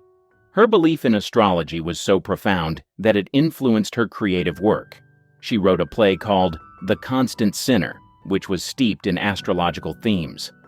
The narrative wasn't just a backdrop for her characters. It was interwoven with the celestial movements and zodiac signs that Mae believed so deeply in. This wasn't just art imitating life. It was life, love, and destiny dictated by the cosmos. Think about the confidence and assertiveness Mae West exuded in every role she played and every public appearance she made. Now imagine that same woman, with all her bravado, quietly consulting her astrologer in private, seeking guidance from the alignment of planets and stars. It's a striking contrast, isn't it? The idea that such a powerful figure would defer to celestial charts and predictions adds a fascinating layer to her already complex persona. Astrology wasn't just a hobby for Mae West, it was a way of life. She saw the patterns and signs as a roadmap, helping her navigate the tumultuous landscape of Hollywood and her personal life. This deep-rooted belief in the stars provided her with a sense of control and direction, a way to make sense of the often unpredictable nature of fame and fortune. Marlene Dietrich and collecting men's clothes. Beyond her screen persona, Marlene had an intriguing obsession that set her apart from her contemporaries, a fascination with men's clothing. This wasn't just a passing fancy or a quirky interest. It was a profound passion that influenced both her personal life and her public image. Dietrich didn't merely collect men's clothing, she wore it with a sense of ease and confidence that challenged the norms of her time. In an era when women were expected to adhere to strict fashion conventions, Dietrich's choice to don suits, trousers, and tailored shirts was nothing short of revolutionary. Picture her walking into a Hollywood event in a perfectly fitted tuxedo, her hair meticulously styled, and her makeup flawless. The image was striking and unforgettable, making a powerful statement about gender and fashion. She was one of the first women to popularize androgynous fashion in Hollywood. Her style wasn't about rejecting femininity, but about embracing a broader spectrum of identity. By wearing men's clothing, Dietrich played with societal expectations, blending masculinity and femininity in a way that was both provocative and liberating. She made it clear that clothing was an expression of self, not a strict adherence to gender norms. Dietrich's fascination with men's clothing went beyond the surface. She appreciated the craftsmanship, the structure, and the way these garments allowed her to move and present herself. Collecting these pieces became a hobby, a form of self-expression, and a way to assert her individuality. Imagine her private wardrobe, filled with an array of perfectly tailored suits, each piece carefully chosen and cherished. Her influence extended far beyond her personal collection. Dietrich's androgynous style inspired countless designers and fashion enthusiasts, paving the way for future generations to explore and embrace non-traditional fashion choices. She wasn't just a style icon. She was a pioneer who challenged the fashion industry's rigid boundaries. Peter Sellers' obsession against the color purple. Most people have typical fears like heights, snakes, or spiders, but Peter Sellers, he had a bizarre terror of the color purple. Now, Sellers' eccentricity wasn't the lovable, bumbling kind he often portrayed in his roles. It was far more chaotic and disturbing, making him a difficult person to be around. On film sets, Sellers was infamous for his explosive outbursts. Imagine him in a fit of rage, yelling at his wives, smashing dishes, and even brandishing a shotgun to vent his anger. His tantrums didn't stop there. He clashed with directors and producers, despite their higher status, and would often get lower-level staff fired if they crossed him. His erratic behavior was compounded by his vague racism and intense superstitions. One superstition in particular involved the famed director Vittorio De Sica. While they were working on After the Fox, Sellers saw De Sica berate a script girl for wearing purple. The director ominously declared that purple was the color of death. This statement profoundly impacted Sellers, who became convinced that the color purple could kill. From then on, Sellers' fear of purple dominated his actions. Any time he encountered the color, he'd fly into a panic, throwing tantrums and insisting it be removed. This irrational fear added yet another layer of unpredictability to an already volatile personality, making life around him a constant challenge. Charlie Chaplin's obsession with younger women. Charlie Chaplin, the legendary actor, filmmaker, and comedian, known for his iconic character, the Little Tramp, also had a much darker side to his personal life. Beyond the silver screen, Chaplin's relationships were the subject of much controversy, largely due to his well-known obsession with very young women. This fixation shaped his personal and professional life in ways that continue to spark debate. Chaplin's first marriage was to Mildred Harris in 1918, when he was 29 and she was just 16. Their relationship began when Harris was only 15, highlighting the significant age difference and Chaplin's preference for much younger partners. The marriage was short-lived, lasting only 2 years. but it set a precedent for Chaplin's future romantic endeavors. Following his divorce from Harris, Chaplin embarked on a series of relationships with teenage girls. His second marriage was to Lita Gray, who was 16 when they started their relationship and 18 when they married in 1924. Chaplin was 35 at the time. Their union was fraught with difficulties from the start. Gray's youth and inexperience clashed with Chaplin's controlling nature, leading to a tumultuous relationship that ended in a highly publicized and acrimonious divorce. The divorce proceedings revealed many sordid details about Chaplin's behavior, further cementing his controversial reputation. Despite the scandal, Chaplin continued to pursue young women. His third marriage was to Paulette Goddard, a rising star in Hollywood, who was 21 when they met, and Chaplin was 47. Though their marriage was kept relatively private and the age gap was not as stark as in his previous relationships, the pattern of significant age differences persisted. Chaplin's fourth and final marriage was to Una O'Neill, the daughter of playwright Eugene O'Neill. Una was just 18 when she married Chaplin, who was 54 at the time. This marriage, despite the age gap, proved to be the most stable and enduring of Chaplin's life. They remained together until Chaplin's death in 1977, and they had 8 children. Una's unwavering support and devotion seemed to bring Chaplin a semblance of the stability that had eluded him in his previous relationships. His preference for young women was not limited to his marriages. He was known to have numerous relationships with teenage girls throughout his life, often starting when the girls were still minors. This behavior, while not uncommon in the early 20th century, drew significant criticism and legal challenges.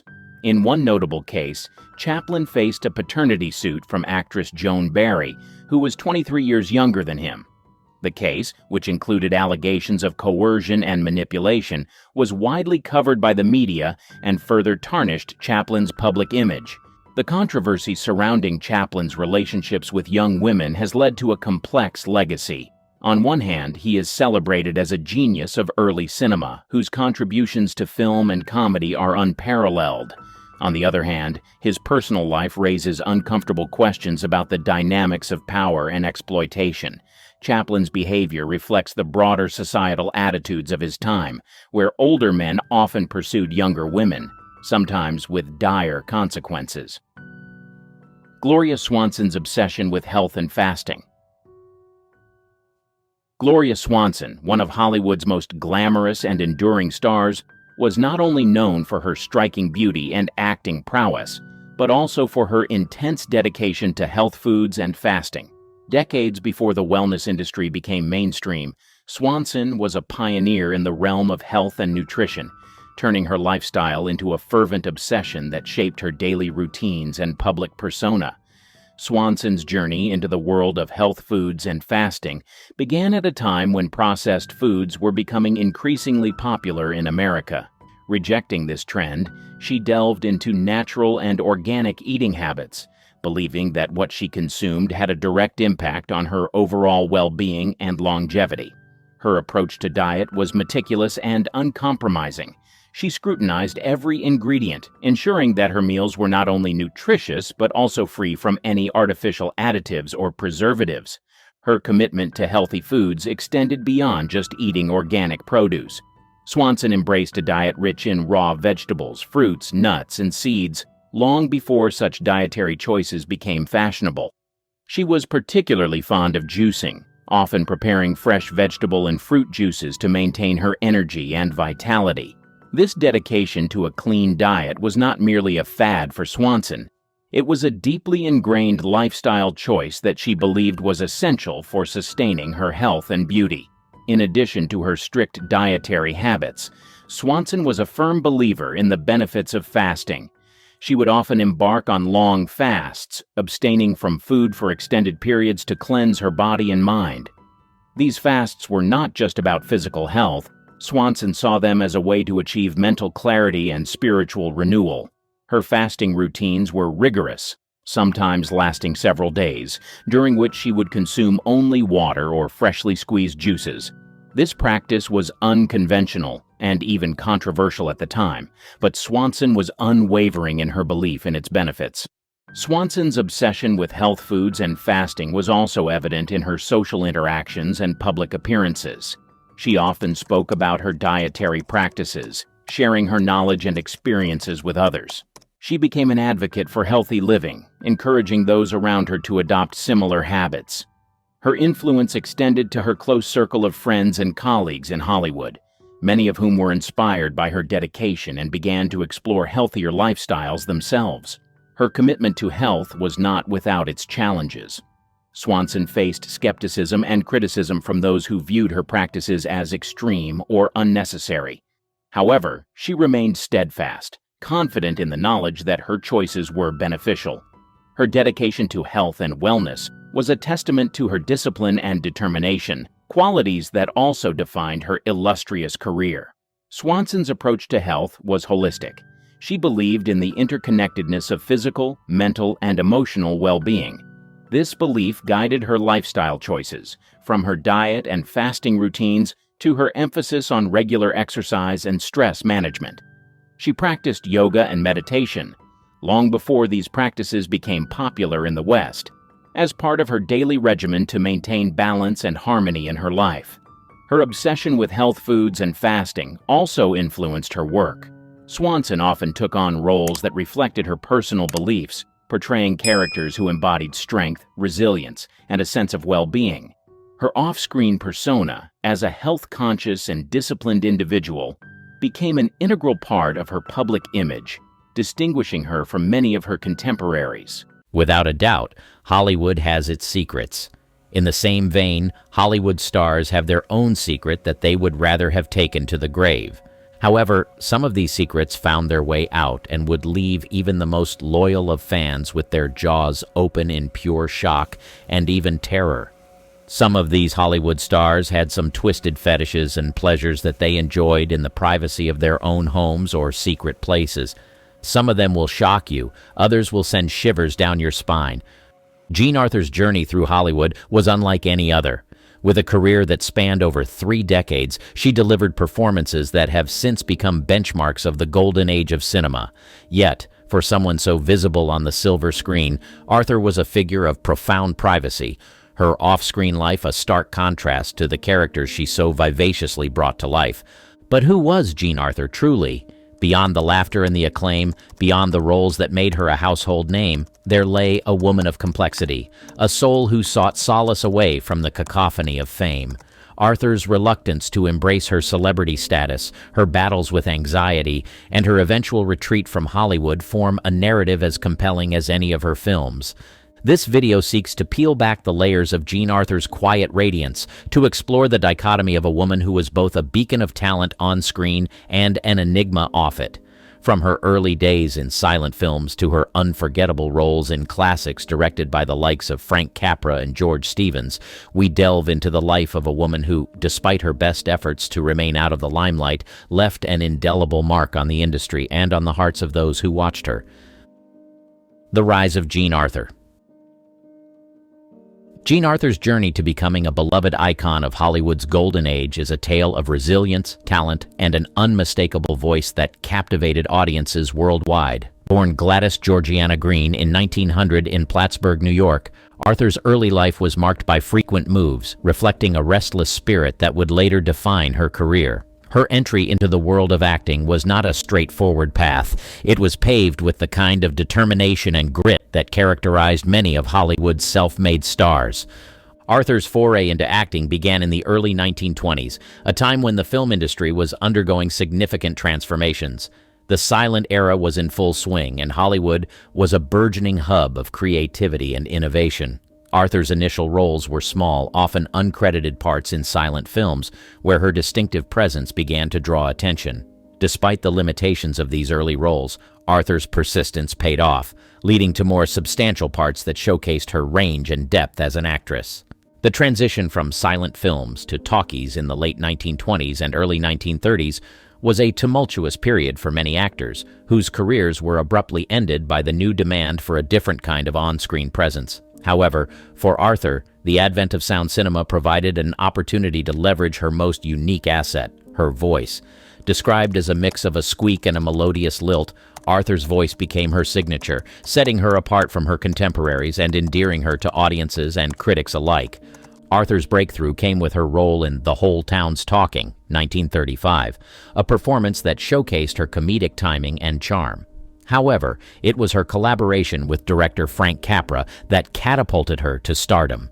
Films like Mr. Deeds Goes to Town, 1936, and Mr. Smith Goes to Washington, 1939, not only solidified her status as a leading lady, but also highlighted her ability to bring depth and authenticity to her characters, traits that would define her career. Despite her success, Arthur's relationship with fame was complex. Known for her reclusive nature and discomfort with the Hollywood publicity machine, Arthur's off-screen life was shrouded in mystery, a stark contrast to the vivacious and approachable characters she portrayed. The craft of comedy.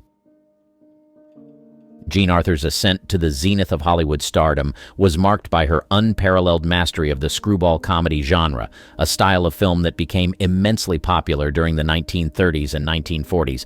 This genre, known for its fast-paced dialogue, complex plots, and blend of slapstick with a sophisticated wit, found its perfect muse in Arthur. Her performances in Mr. Deeds Goes to Town and The Lady Eve are emblematic of her ability to navigate the intricate dynamics of screwball comedy, showcasing her talent for combining wit, charm, and a palpable sense of vulnerability. Mr. Deeds Goes to Town, 1936, directed by Frank Capra, was a pivotal film in Arthur's career. Cast opposite Gary Cooper, Arthur played the role of Babe Bennett, a sharp-witted reporter who falls for Longfellow deeds. Cooper, a simple man who inherits a vast fortune.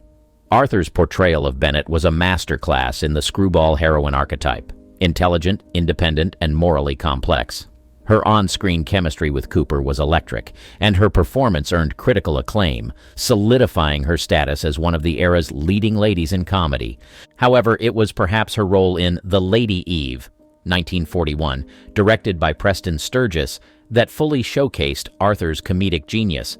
Though Barbara Stanwyck played the lead in The Lady Eve, Arthur's roles in similar screwball comedies of the era, such as The More the Merrier, 1943, demonstrated her adeptness at this genre. Her ability to deliver rapid-fire dialogue with precision, coupled with her comedic timing and the inherent warmth she brought to her characters, made her performances stand out. Arthur's characters often challenged societal norms, embodying a modern woman's spirit who was both assertive and feminine. Arthur's unique appeal in the screwball comedy genre lay in her ability to blend humor with heart. Her characters were not mere caricatures, they were imbued with a depth and complexity that resonated with audiences. Arthur herself brought a sense of authenticity to these roles, drawing on her personal experiences and inner resilience. Off-screen, Arthur was known for her shyness and aversion to the Hollywood limelight, traits that contrasted sharply with the confident women she portrayed on screen. This juxtaposition between her private self and her public persona added layers to her performances, making her characters all the more compelling. Arthur's contribution to the screwball comedy genre extended beyond her individual performances. She helped define the archetype of the screwball heroine, a woman who was equal parts intellect, humor, and heart. This archetype would influence countless films and performances in the genre, leaving a legacy that endures in cinematic history. Jean Arthur's mastery of screwball comedy, highlighted in films like Mr. Deeds Goes to Town and through her body of work in the genre, showcases her as one of the definitive leading ladies of her era. Her ability to convey wit, charm, and vulnerability on screen not only endeared her to audiences, but also cemented her place in Hollywood's golden age as a symbol of comedic and dramatic excellence. Arthur and Capra, a cinematic partnership. The collaboration between Jean Arthur and Frank Capra is one of Hollywood's most celebrated director-actor partnerships, emblematic of a period when cinema was as much about entertainment as it was about conveying poignant social messages. This partnership flourished during the 1930s, a time of significant social and economic upheaval in the United States. Capra, with his deeply ingrained belief in the goodness of the common man and his critique of unchecked power, found in Arthur not just a talented actress, but a conduit for his themes of integrity, resilience, and social justice. Their collaboration produced several films, but none more significant than Mr. Smith Goes to Washington, 1939, a film that has come to define American ideals of democracy and individual agency. Arthur played Clarissa Saunders, a savvy and cynical secretary who helps the film's protagonist, Jefferson Smith, played by James Stewart, navigate the complexities of American politics. Arthur's performance, marked by a blend of skepticism and eventual inspiration, perfectly complemented Capra's vision of an America where ordinary individuals can make a difference. The success of Mr. Smith Goes to Washington was due in no small part to the synergy between Capra's direction and Arthur's performance.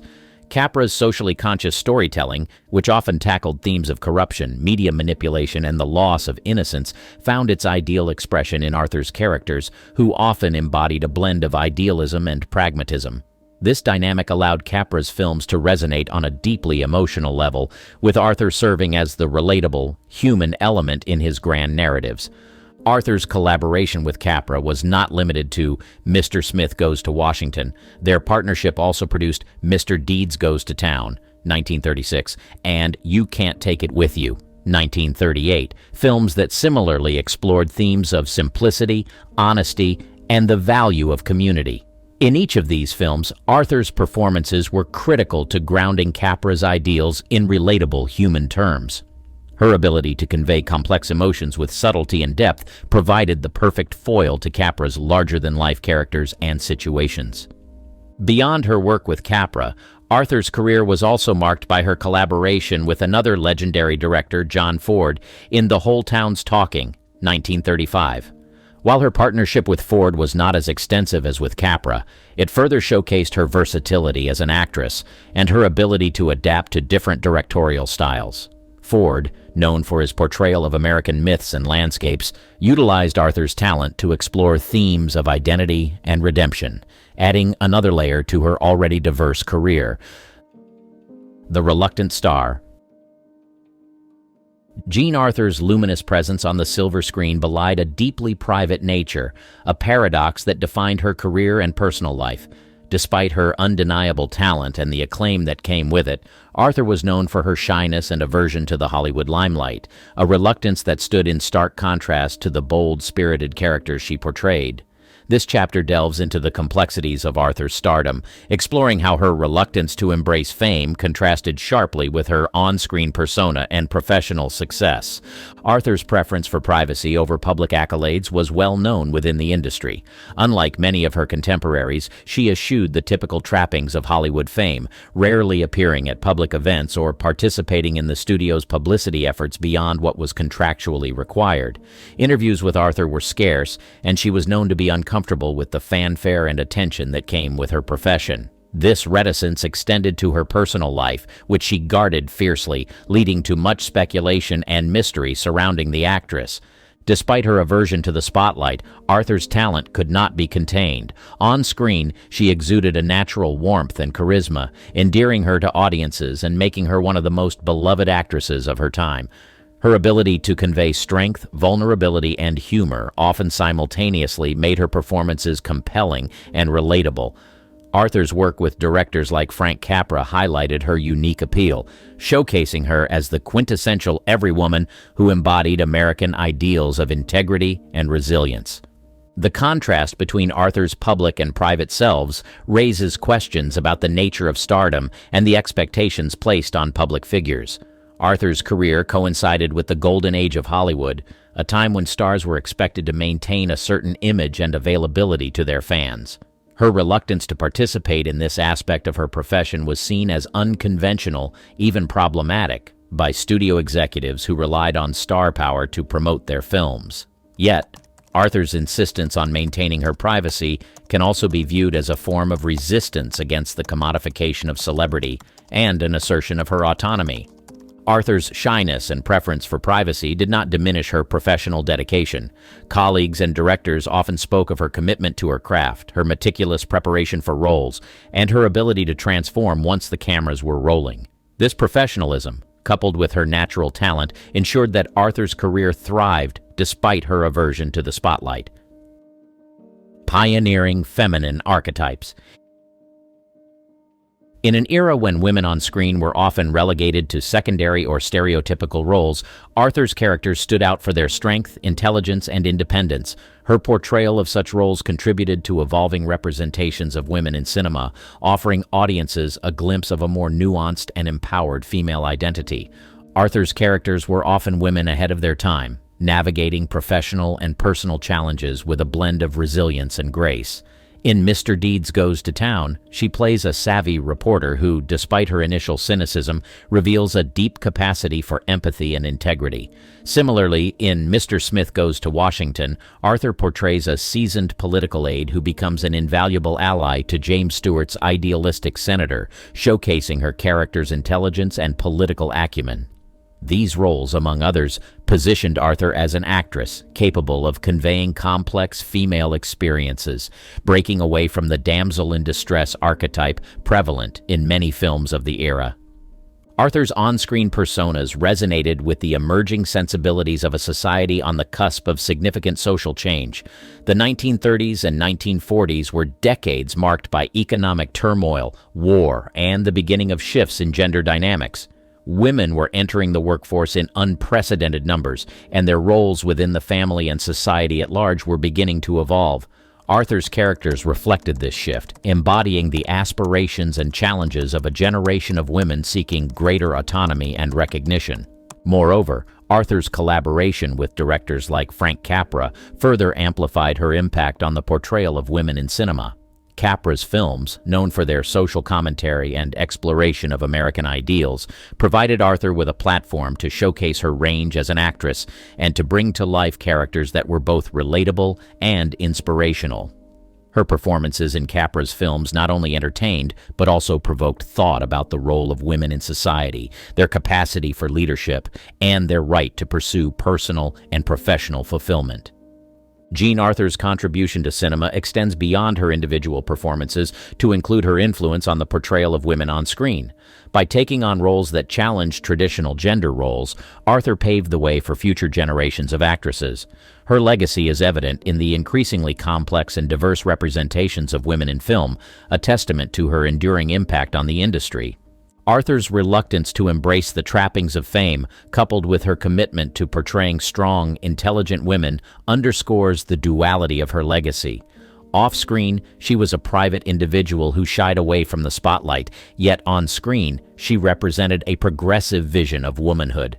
This duality enriches Arthur's legacy, making her not just a celebrated actress of Hollywood's golden age, but also a pioneering figure in the evolution of women's representation in cinema.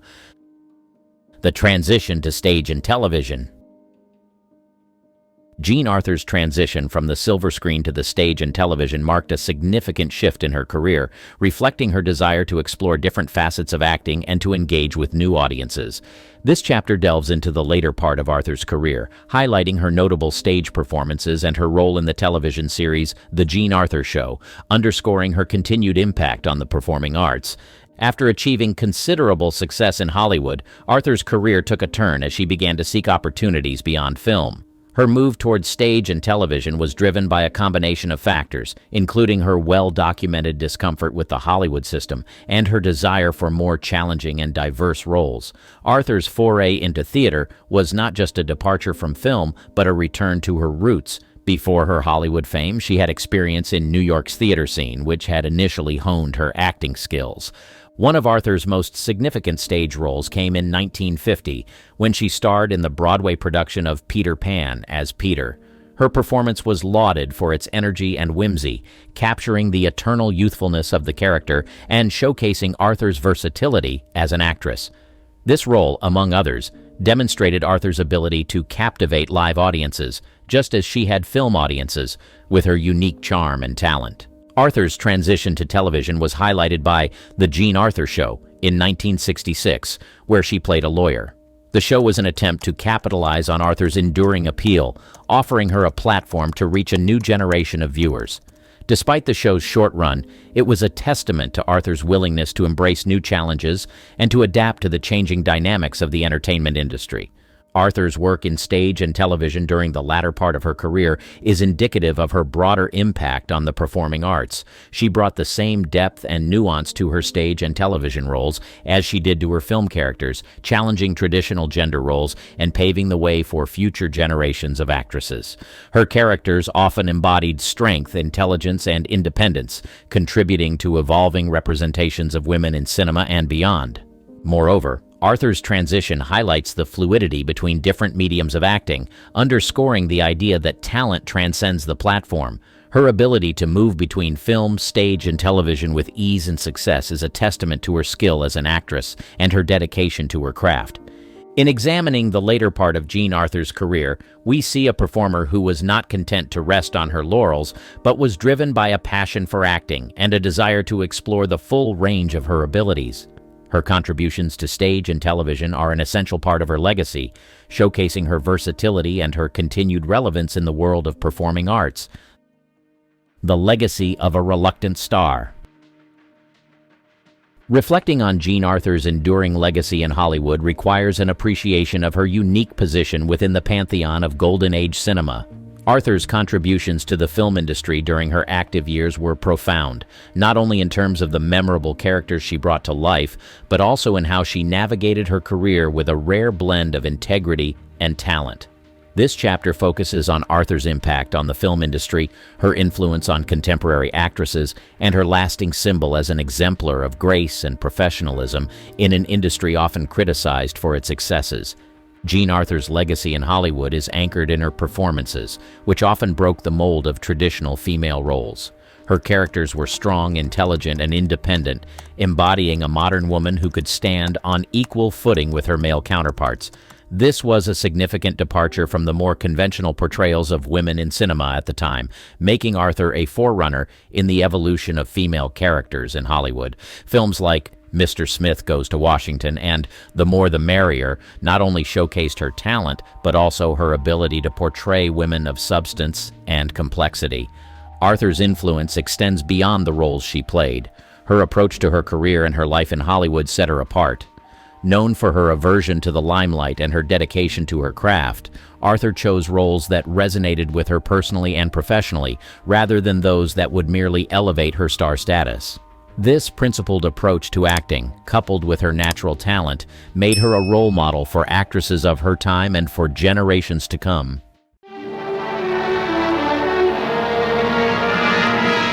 In the Golden Age era of Hollywood, there was less tolerance for affairs and illegitimate children. It could be the end of your career as an actor, and it's like putting a noose over your life socially. So imagine being born as an illegitimate child here. Some were terminated before they even got a chance to breathe. Others were condemned and forced to live in shame. But their stories would break your heart into a million pieces. Things like that can only happen in a country like America. Judy Lewis. Now, back in the day, Loretta Young was one of the biggest stars in Hollywood. Beautiful, talented, and very much in the public eye. But here's where things take a twist. Loretta had a secret affair with Clark Gable, who was also a massive Hollywood star, best known as Rhett Butler from Gone with the Wind. At the time, though, both of them were involved with other people. Clark was married, and Loretta had her image to protect. So when Loretta ended up pregnant, this was a huge problem, especially in an era where a public out-of-wedlock pregnancy could have destroyed her career. They had to keep the pregnancy a secret. It was already a scandal waiting to happen. So, to keep the scandal under wraps, Loretta did what a lot of actresses of that time did. She disappeared. She took a vacation from Hollywood, went away for months, and gave birth in secret in 1935. No paparazzi, no media frenzy. She had everything planned out to the last detail, even hiding the pregnancy from most of the people closest to her. It was the perfect plan. But here's where it gets interesting. When she eventually returned to Hollywood, she didn't just reveal that she had a baby. No, she made it seem like she had adopted this little girl, Judy, a year later. Imagine that. A mother adopting her own child and keeping it a secret from nearly everyone, including the child herself. That's the kind of secrecy that dominated the golden age of Hollywood.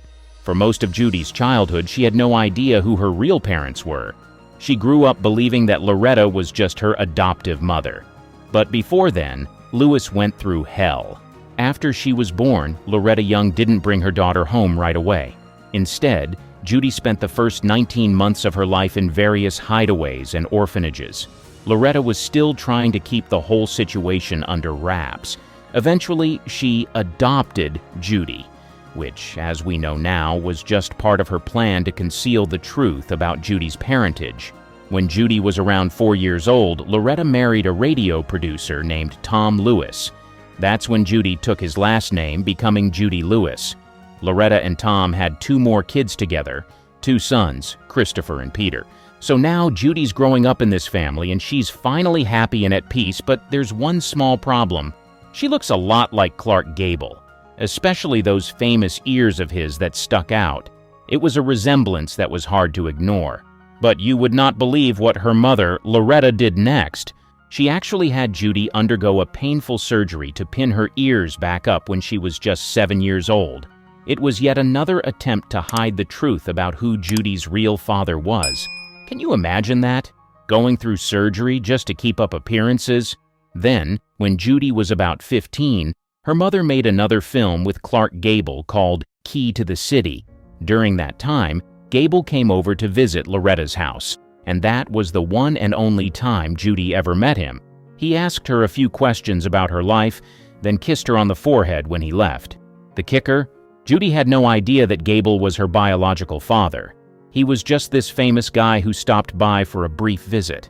As Judy got older, she started to feel the weight of all the secrecy. She talked about how isolated and confused she felt growing up, like something was always off, but she couldn't quite put her finger on it. She didn't feel fully connected to her family, and it's no wonder why. She was living in this web of lies and half-truths that shaped her entire childhood. It must have been incredibly tough knowing something was wrong but not being able to understand what it was until much later in life. Judy finally learned the truth in the most heartbreaking way possible as an adult. She found out that the woman who raised her was actually her biological mother, and her father was none other than Clark Gable, the biggest heartthrob of his time.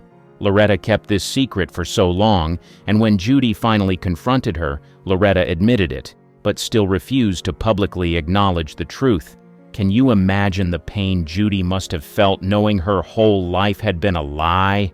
She spent much of her adulthood grappling with feelings of abandonment and betrayal, constantly wondering why her mother couldn't just be honest with her.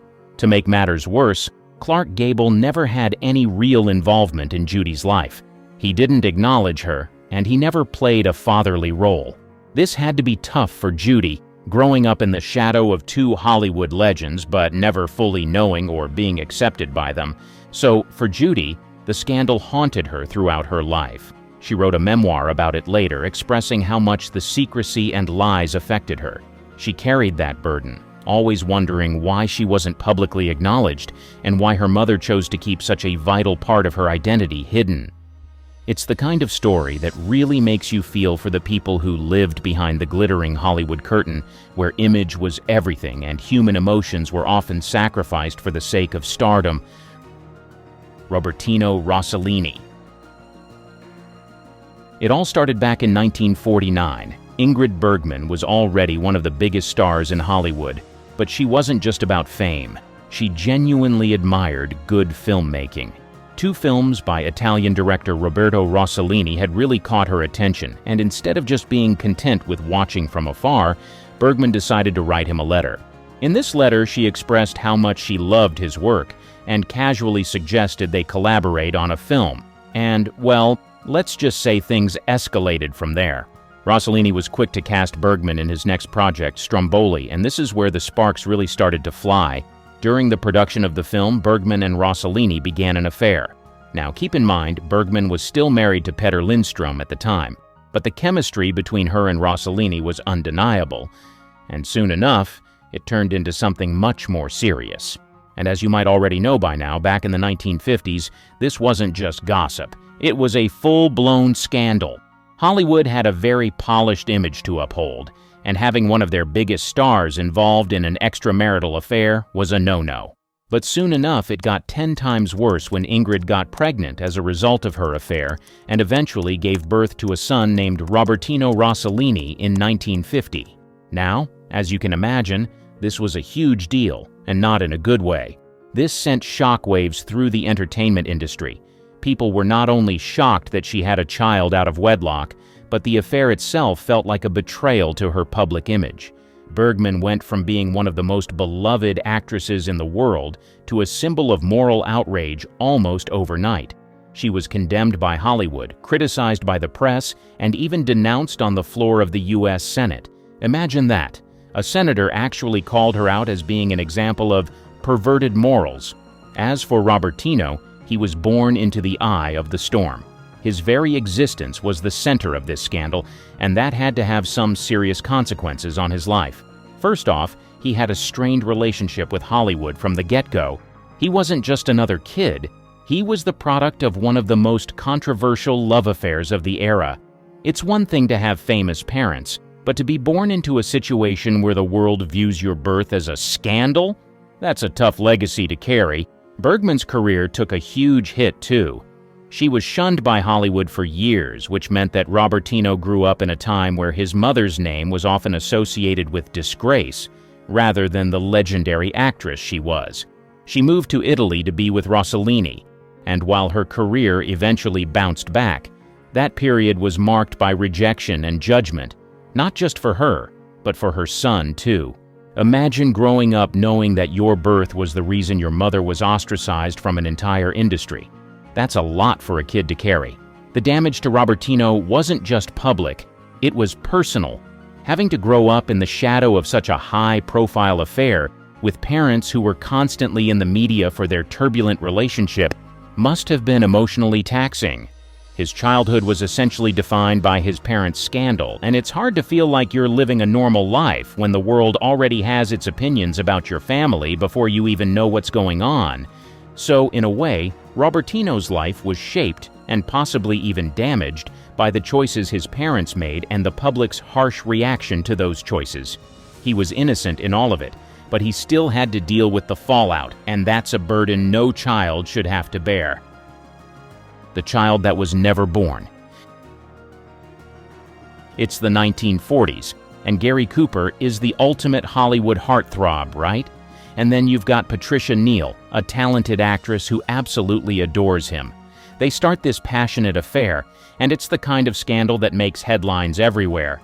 But here's the problem. Cooper was already married, which added a whole layer of drama to the situation. Now, Patricia is head over heels for him, but the reality of their secret relationship weighs heavily on her. Can you imagine being in love with someone who's not really available? It's like being trapped in a plot of a melodrama, but it's real life, and it's messy. Then things get even more intense. Patricia finds out she's pregnant, and it's like a roller coaster ride of emotions. She's excited about the possibility of a new life, but that happiness quickly turns into dread because Cooper, worried about the inevitable scandal, pressures her to terminate the pregnancy. Here's this woman, madly in love, and then faced with a heartbreaking decision that she never saw coming. It's gut-wrenching to think about how alone and devastated she must have felt during that time. After the affair fizzles out, Patricia picks herself up and continues to shine in Hollywood. She earns some serious accolades for her performances, which is great and all, but you can't shake the feeling that that chapter of her life lingers like a shadow. Even with all the success, she later reflects on how this experience haunted her. It's gut-wrenching to think that this child, innocent and unknowing, would never have the chance to laugh, cry, or grow up. There's no opportunity to experience the world, to find their place in it, or even to learn about their famous parents. They're just gone. And it's not because of anything they did, but because of the choices made by the adults around them. This situation not only left Patricia heartbroken, but also brought up feelings of loss and grief that would linger with her for years. It's like carrying an invisible scar that reminds you of what could have been. The world continued to turn, and she moved on with her life and career, but the shadow of that lost child loomed large. Nancy Sinatra. You know, growing up as Nancy Sinatra Jr. was no walk in the park. Imagine being the daughter of the legendary Frank Sinatra, but with the twist that you were born from an affair while he was still married to his first wife, Nancy Barbato. That little tidbit was like a shadow that followed her everywhere. making family life a complicated web of scandal and drama. From the moment she came into the world, there were whispers and gossip swirling around her. Being the child of an extramarital affair put her right in the crosshairs of public scrutiny. The media just wouldn't let up, painting her as part of this huge scandal that stained her father's reputation. Can you imagine that pressure? As a kid, she found herself living under the spotlight, with her father's larger-than-life persona overshadowing her own identity. She wasn't alone, though. She had two older siblings, Frank Jr. and Tina. But even with family around, Nancy often felt like the odd one out. Her relationship with her dad was complicated, too. The weight of his past choices hung heavily over their interactions. Sure, Frank Sinatra was charming and talented, but he was also a guy with a lot of baggage, and sometimes those ghosts seemed to get in the way of the love he had for his kids. As Nancy grew up, she slowly started to piece together the story of her birth and all the circumstances surrounding it. Finding out that she was the product of an affair was a real eye-opener. It wasn't just shocking, it was a heavy burden to carry. This realization changed how she saw family and belonging. While her siblings seemed to have a more straightforward relationship with their dad, Nancy struggled with feelings of alienation and confusion, and let's not even get started on how the media treated her.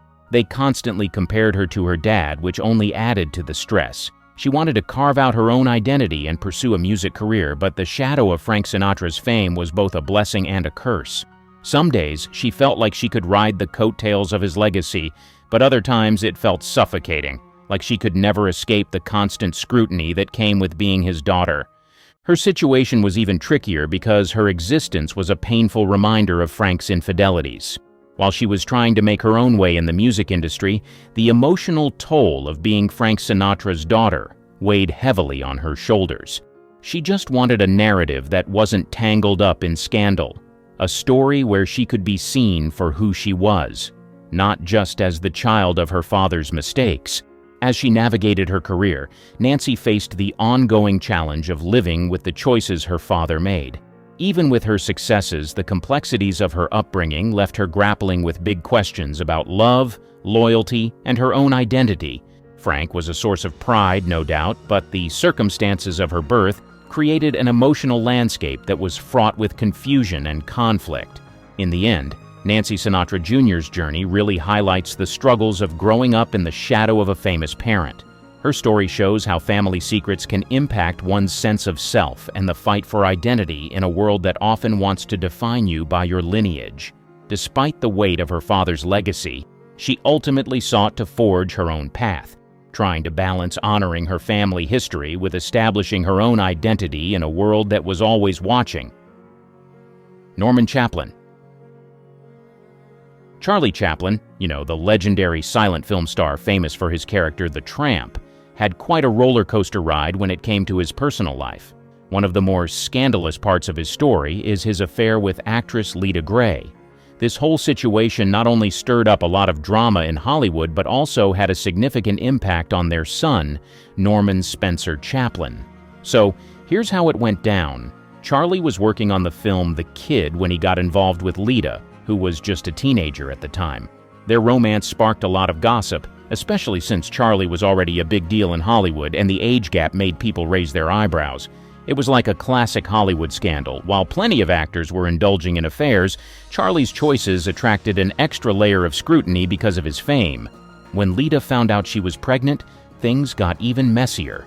They rushed to get married in 1924, but let's just say the fairy tale didn't last long. Right from the start, their relationship was rocky. Lita later claimed she felt pressured into the marriage, which obviously didn't help the situation. Can you imagine the stress? Then came their son, Norman, born on July 7, 1928. While everyone was excited to welcome the child of such a famous couple, the tension in the family was palpable. Being born into a scandal like this would be hard for any kid. On one hand, you have the thrill of being the child of a superstar, but on the other, you're surrounded by chaos and drama. As the years went on, things really fell apart.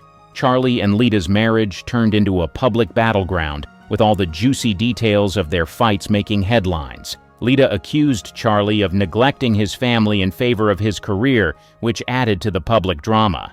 For Norman, That must have been tough. He was right in the middle of all this conflict, and the media attention was unrelenting.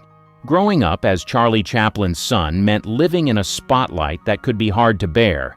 People were constantly comparing him to his famous father, and the scandal surrounding his parents was always lurking in the background. It's like Norman had to carry the weight of not just being Chaplin's kid, but also dealing with the fallout from a marriage that was anything but smooth. In the end, Norman Spencer Chaplin's story highlights the challenges of growing up in a world filled with fame and scandal.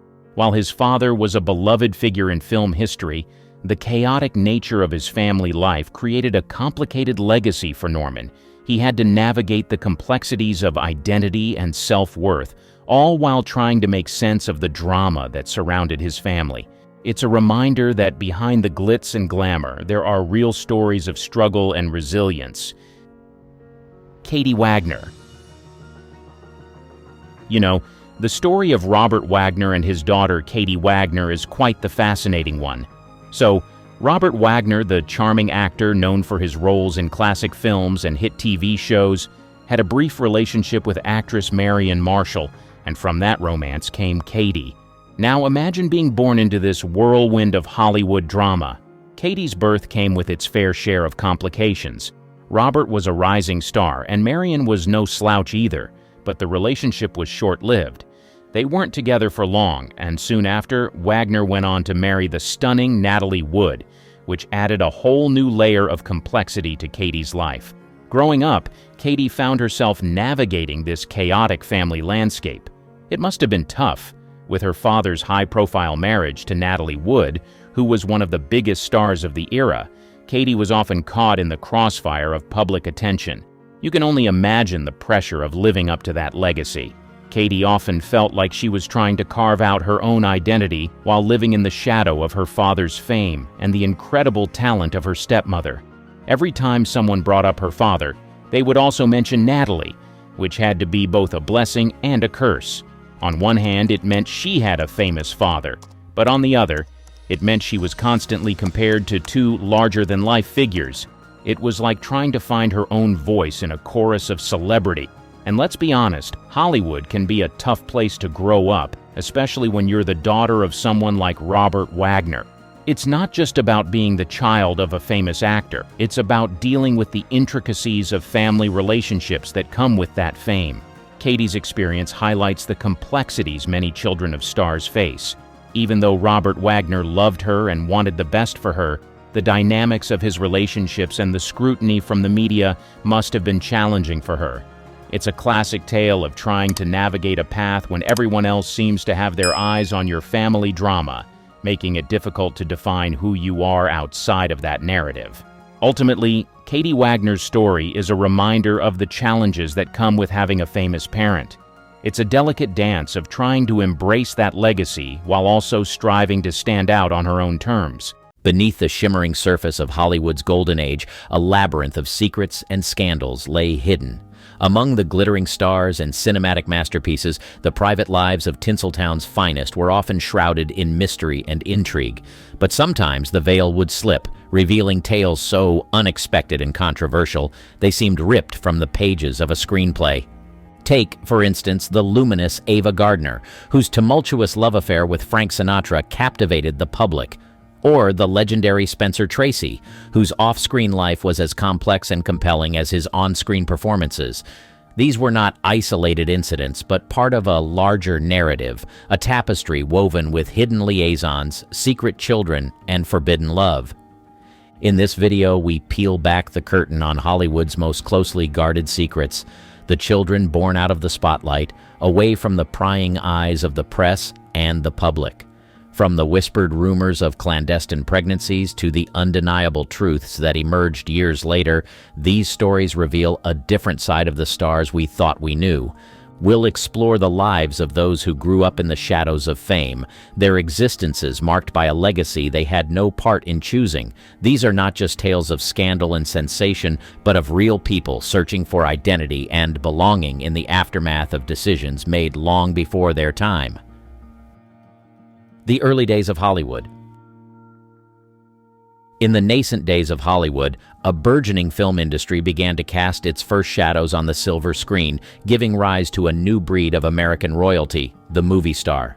This era, marked by the silent film age and the transition to talkies, was a time of innovation, glamour, and boundless possibilities.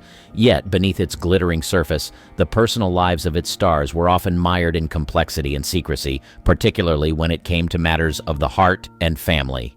One of the most emblematic figures of this era was Clara Bow, known as the It Girl, who embodied the carefree, vivacious spirit of the Roaring Twenties.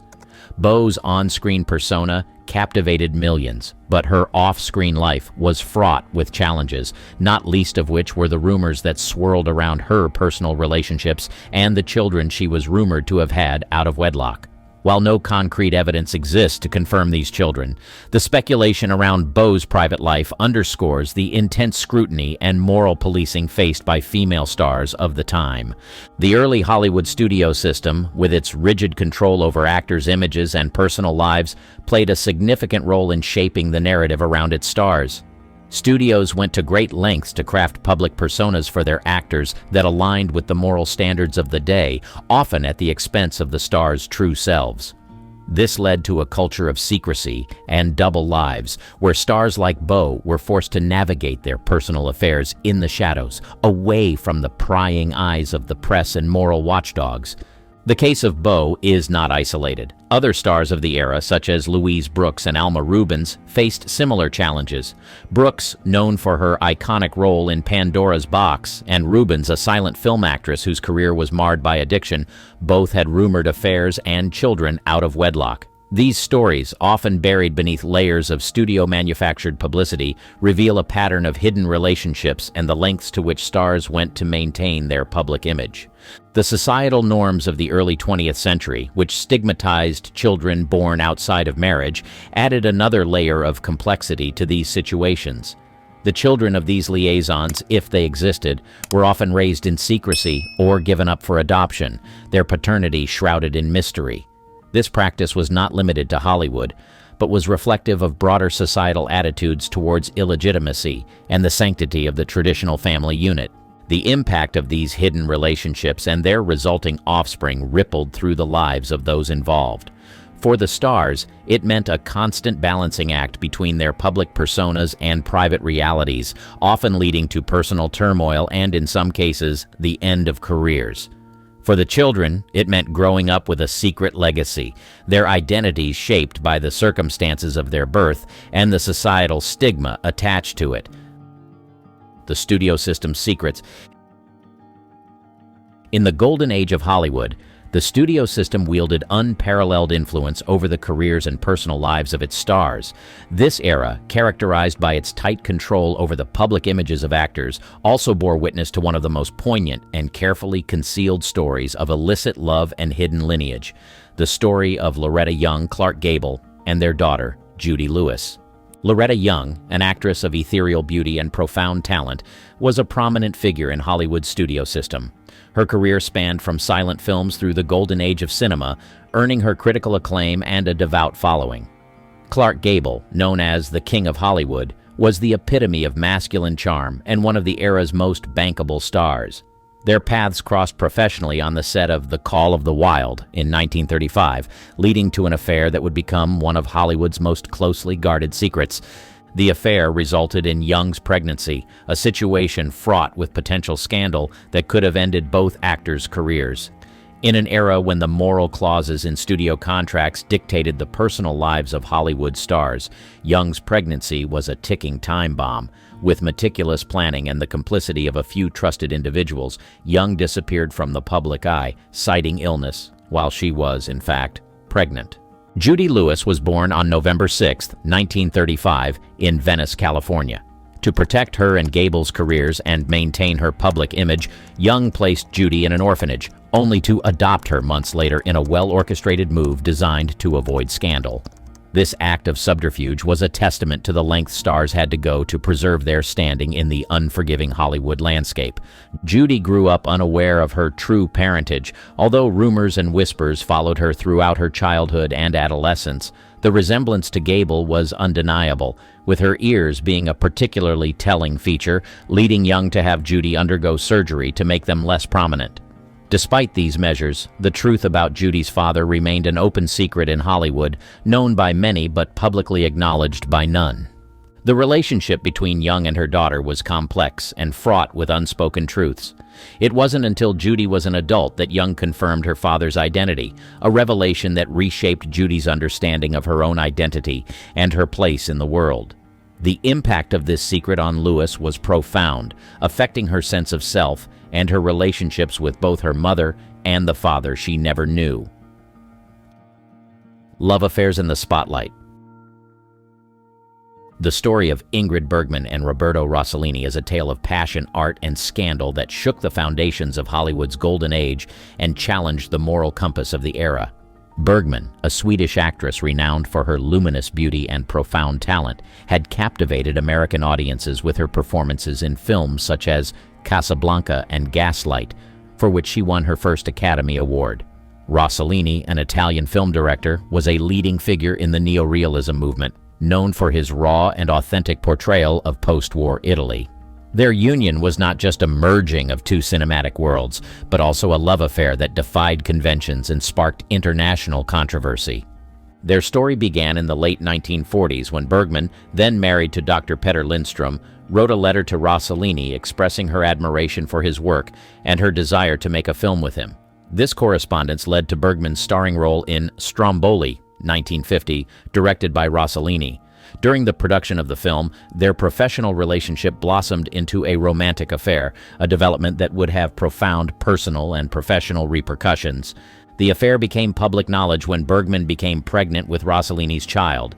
In an era when Hollywood's moral code was strictly enforced and the personal lives of its stars were subject to public scrutiny, the revelation of their relationship was scandalous. Bergman, who had been revered as a symbol of grace and virtue, was now vilified in the press, condemned by the public, and even denounced on the floor of the United States Senate for immoral conduct. The birth of their son, Renato Roberto Giusto Giuseppe Rossellini, in 1950, and later the twins Isabella and Ingrid Rossellini, only intensified the scandal. Bergman's marriage to Lindstrom ended in divorce, and she married Rossellini in 1950. However, the damage to her public image was significant. Bergman was forced to leave Hollywood and would not return to the American screen for several years. The relationship between Bergman and Rossellini and the birth of their children marked a significant moment in Hollywood history. It challenged the industry's and society's expectations of female stars, highlighting the double standards applied to women's personal and professional lives. Bergman's career, although temporarily derailed, eventually recovered. She went on to win 2 more Academy Awards, proving that talent could overcome scandal. The children of Bergman and Rossellini grew up in the shadow of this controversy, but carved out their own paths. Isabella Rossellini became a successful actress and model, while Ingrid Rossellini pursued a career in academia. Renato Rossellini, though less in the public eye, also made his mark away from the glare of the scandal that had surrounded his birth. The rock and roll era. The affair between Eddie Fisher and Elizabeth Taylor is one of Hollywood's most notorious scandals, emblematic of the changing social mores and the increasing scrutiny of celebrity personal lives in the post-war era. Fisher, a popular singer, and Taylor, a film star of unparalleled beauty and talent, found themselves at the center of a media storm that would have lasting repercussions on their careers and personal lives, particularly impacting Fisher's family with Debbie Reynolds. Eddie Fisher and Debbie Reynolds were America's sweethearts, their marriage seemingly a fairy tale union of 2 beloved entertainers. They had 2 children, Carrie and Todd Fisher, completing the picture of domestic bliss. However, the stability of their marriage was shattered by Fisher's affair with Elizabeth Taylor, who was then the widow of Fisher's best friend, Mike Todd. The affair not only ended Fisher's marriage to Reynolds, but also ignited a public scandal that dominated headlines and captivated the American public. The impact of the affair on Fisher's children with Reynolds was profound and multifaceted. Carrie Fisher, who would later achieve fame as an actress, writer, and Hollywood icon in her own right, spoke openly about the pain and confusion the scandal caused her as a child. The very public nature of her parents' divorce and her father's subsequent marriage to Taylor placed Carrie and her brother Todd in an unwelcome spotlight, subjecting them to public scrutiny and media speculation at a young age. The affair and its fallout marked a significant moment in the evolution of celebrity culture. It highlighted the growing power of the media to shape public perceptions of stars and underscored the vulnerability of celebrity marriages to public and press intrusion. Fisher's career suffered in the aftermath of the scandal, with his public image tarnished by his role in the breakup of his marriage to Reynolds. Taylor, on the other hand, continued to thrive professionally, her career seemingly impervious to the scandal, though she faced public censure for her role in the affair. The relationship between Fisher and Taylor was short-lived, ending in divorce in 1964. However, the legacy of their affair lingered, affecting the personal dynamics within their blended family for years to come. Carrie Fisher's relationship with her father was strained, a theme she would explore in her writing and interviews, offering insight into the complex nature of familial bonds in the aftermath of public scandal. The Golden Age's hidden stories. Spencer Tracy's career spanned over 3 decades, during which he became one of Hollywood's most respected actors. His on-screen chemistry with Katharine Hepburn, with whom he made 9 films, is legendary. Off-screen, Tracy's life was intensely private, marked by struggles with alcoholism and a complex relationship with Hepburn that was both a profound partnership and a source of endless speculation. Tracy was married to Louise Treadwell, and together they had 2 children, John and Susie. However, his relationship with Hepburn, which began after his marriage, was an open secret in Hollywood. Despite never divorcing Treadwell, Tracy and Hepburn maintained a relationship until his death in 1967. The nature of their relationship, conducted away from the public eye, has been the subject of much discussion, with many admirers and biographers noting the depth of their connection and the sacrifices both made to maintain it. Regarding the speculation surrounding Tracy's private life and the possibility of children born out of wedlock, it's crucial to approach this topic with caution. Unlike other Hollywood figures whose personal lives became public through revelations or acknowledgments, Tracy's story remains shrouded in the privacy he so fiercely protected. There are no confirmed accounts of children born outside his marriage to Treadwell, and much of what is speculated comes from a place of rumor rather than documented fact. The culture of Hollywood's golden age played a significant role in shaping the narratives around its stars. The studio system, with its emphasis on controlling the public images of its actors, often led to a dissonance between the public personas and private lives of its biggest names. Tracy, like many of his contemporaries, navigated this divide, maintaining a level of privacy that has left many aspects of his life open to interpretation and speculation. Scandals behind the silver screen. Ava Gardner and Frank Sinatra's relationship was the stuff of Hollywood legend, a union that combined beauty, talent, and tumult in equal measure. Gardner, known for her stunning looks and formidable acting prowess, and Sinatra, a singer of unparalleled talent whose career was experiencing a downturn when they first became involved, were both massive stars in their own right.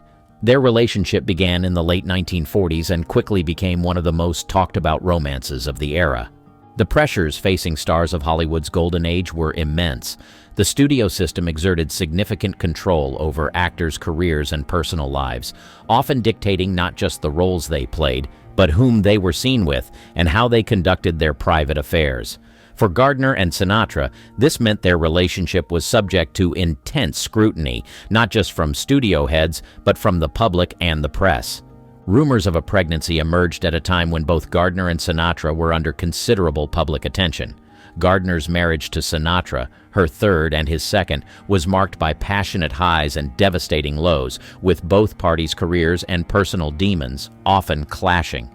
The rumored pregnancy has been a point of speculation for biographers and fans alike, seen as a potential turning point in their tumultuous relationship.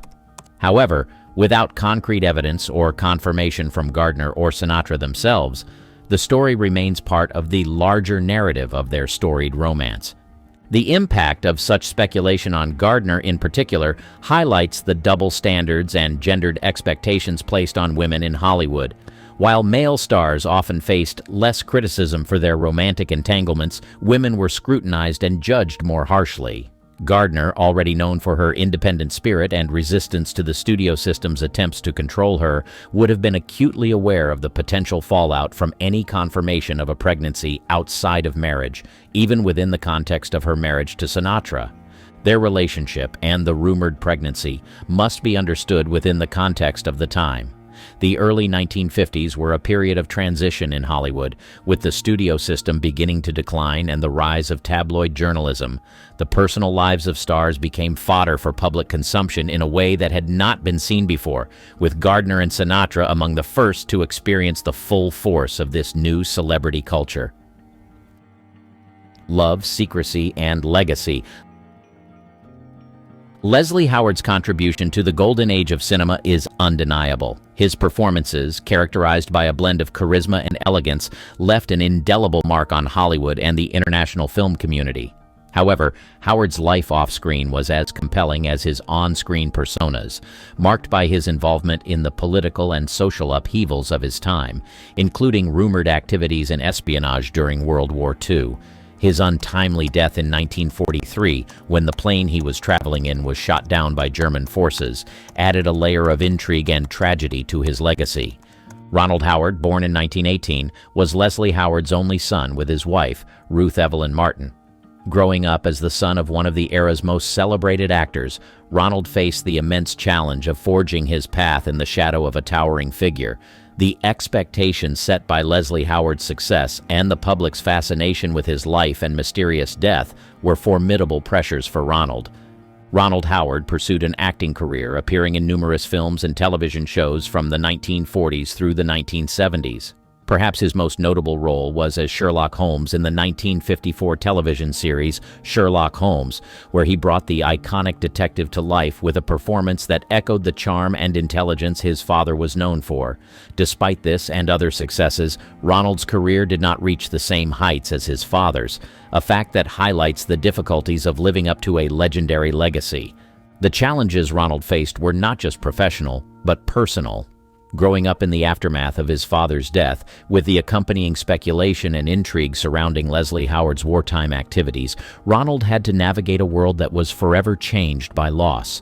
The public's enduring interest in Leslie Howard meant that Ronald's achievements were often viewed through the lens of his father's legacy, a comparison that can overshadow individual accomplishments. The new Hollywood movement.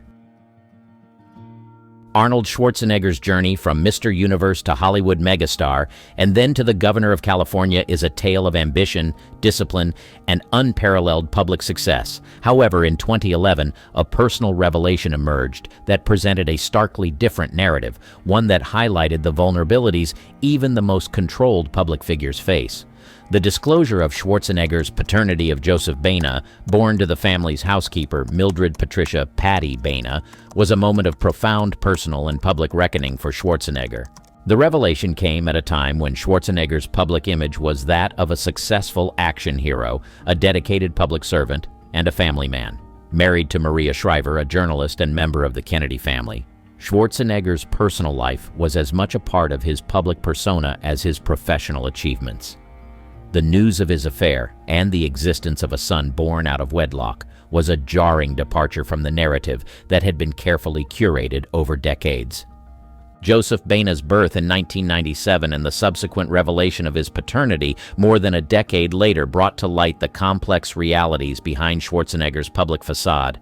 The affair and the secrecy surrounding Joseph's paternity caused a significant media storm, leading to Schwarzenegger and Shriver's separation.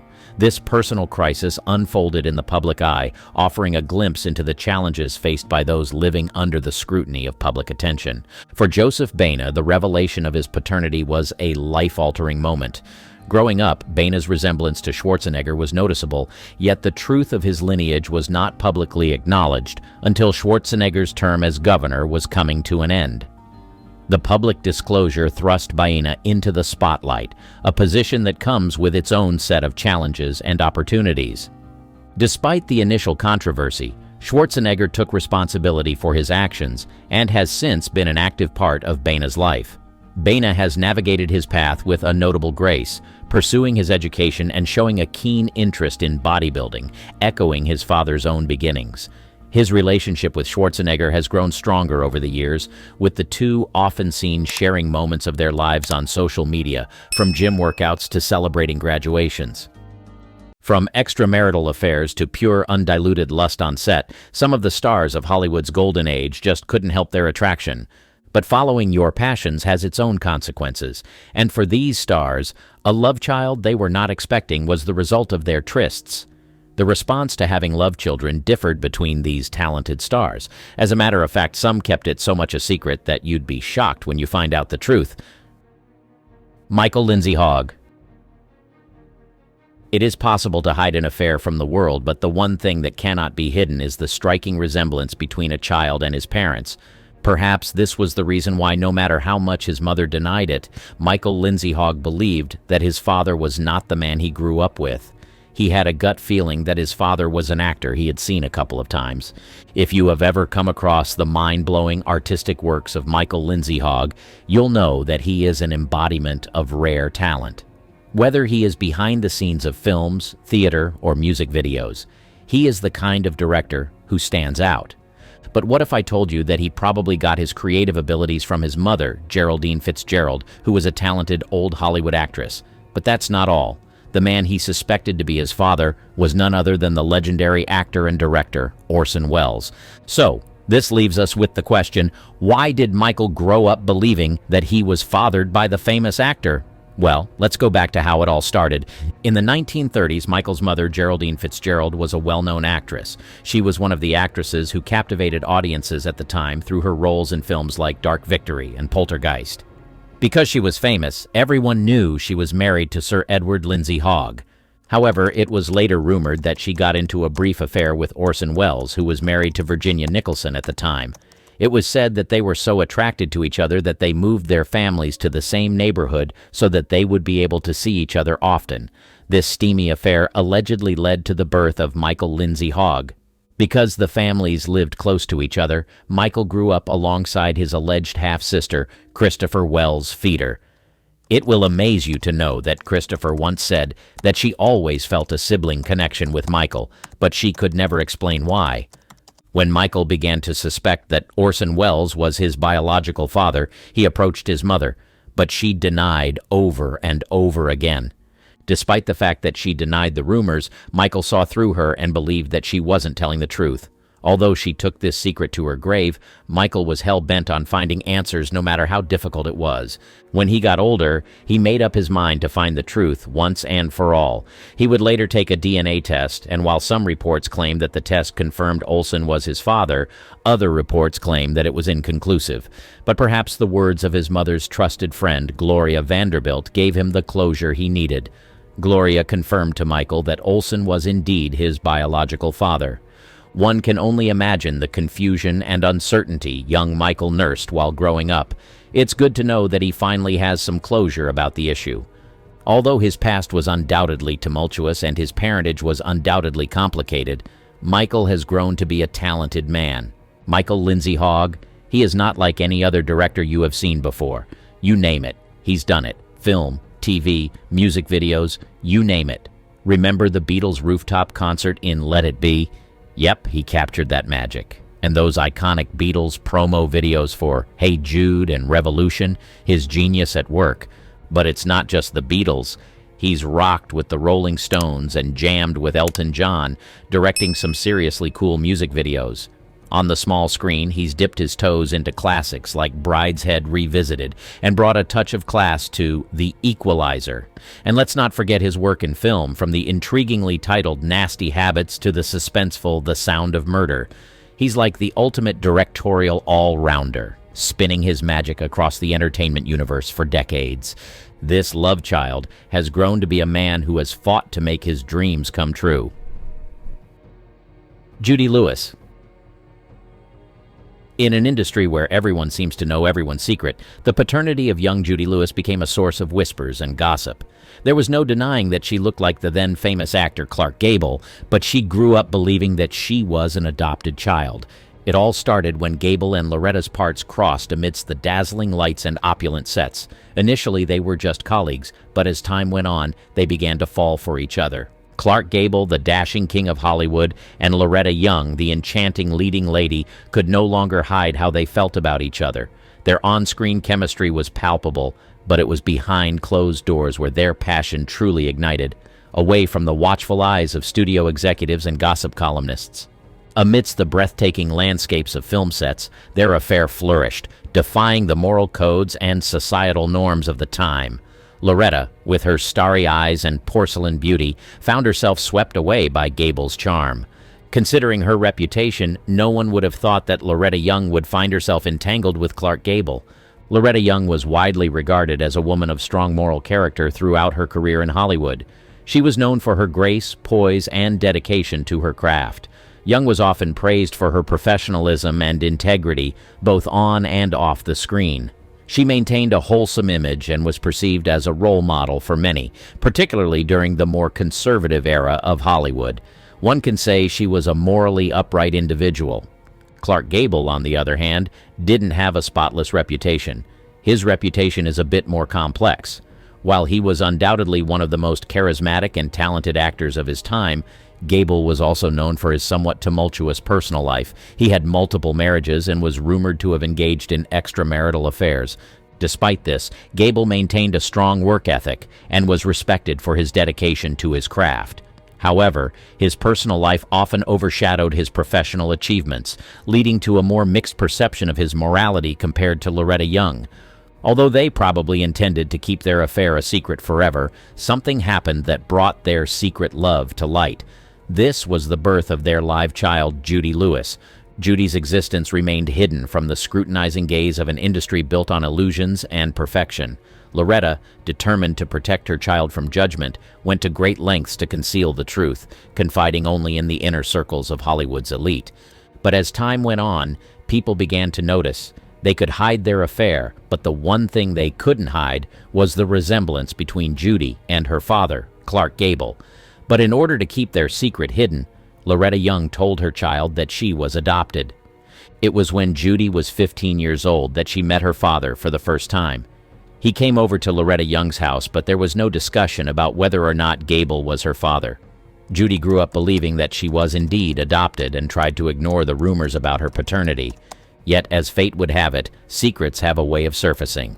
The revelation of Judy Lewis as the love child of Clark Gable and Loretta Young rocked the very foundation of Hollywood glamour. It was said that Judy found out that the famous actor was indeed her father, and not just her mother's friend on her wedding day. Judy, who was 31 years old at that time, confronted her mother and demanded nothing but the truth on her wedding day. Her mother, filled with emotions and regret, finally revealed the truth to her daughter. Judy, now a young woman, unveiled the long-guarded secret.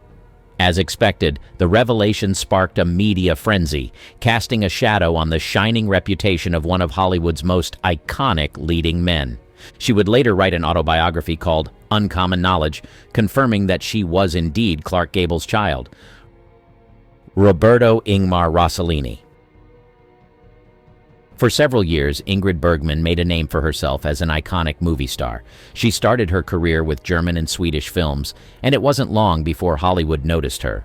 But just when she transitioned into Hollywood and started making waves, she fell in love with a director and began a secret love affair.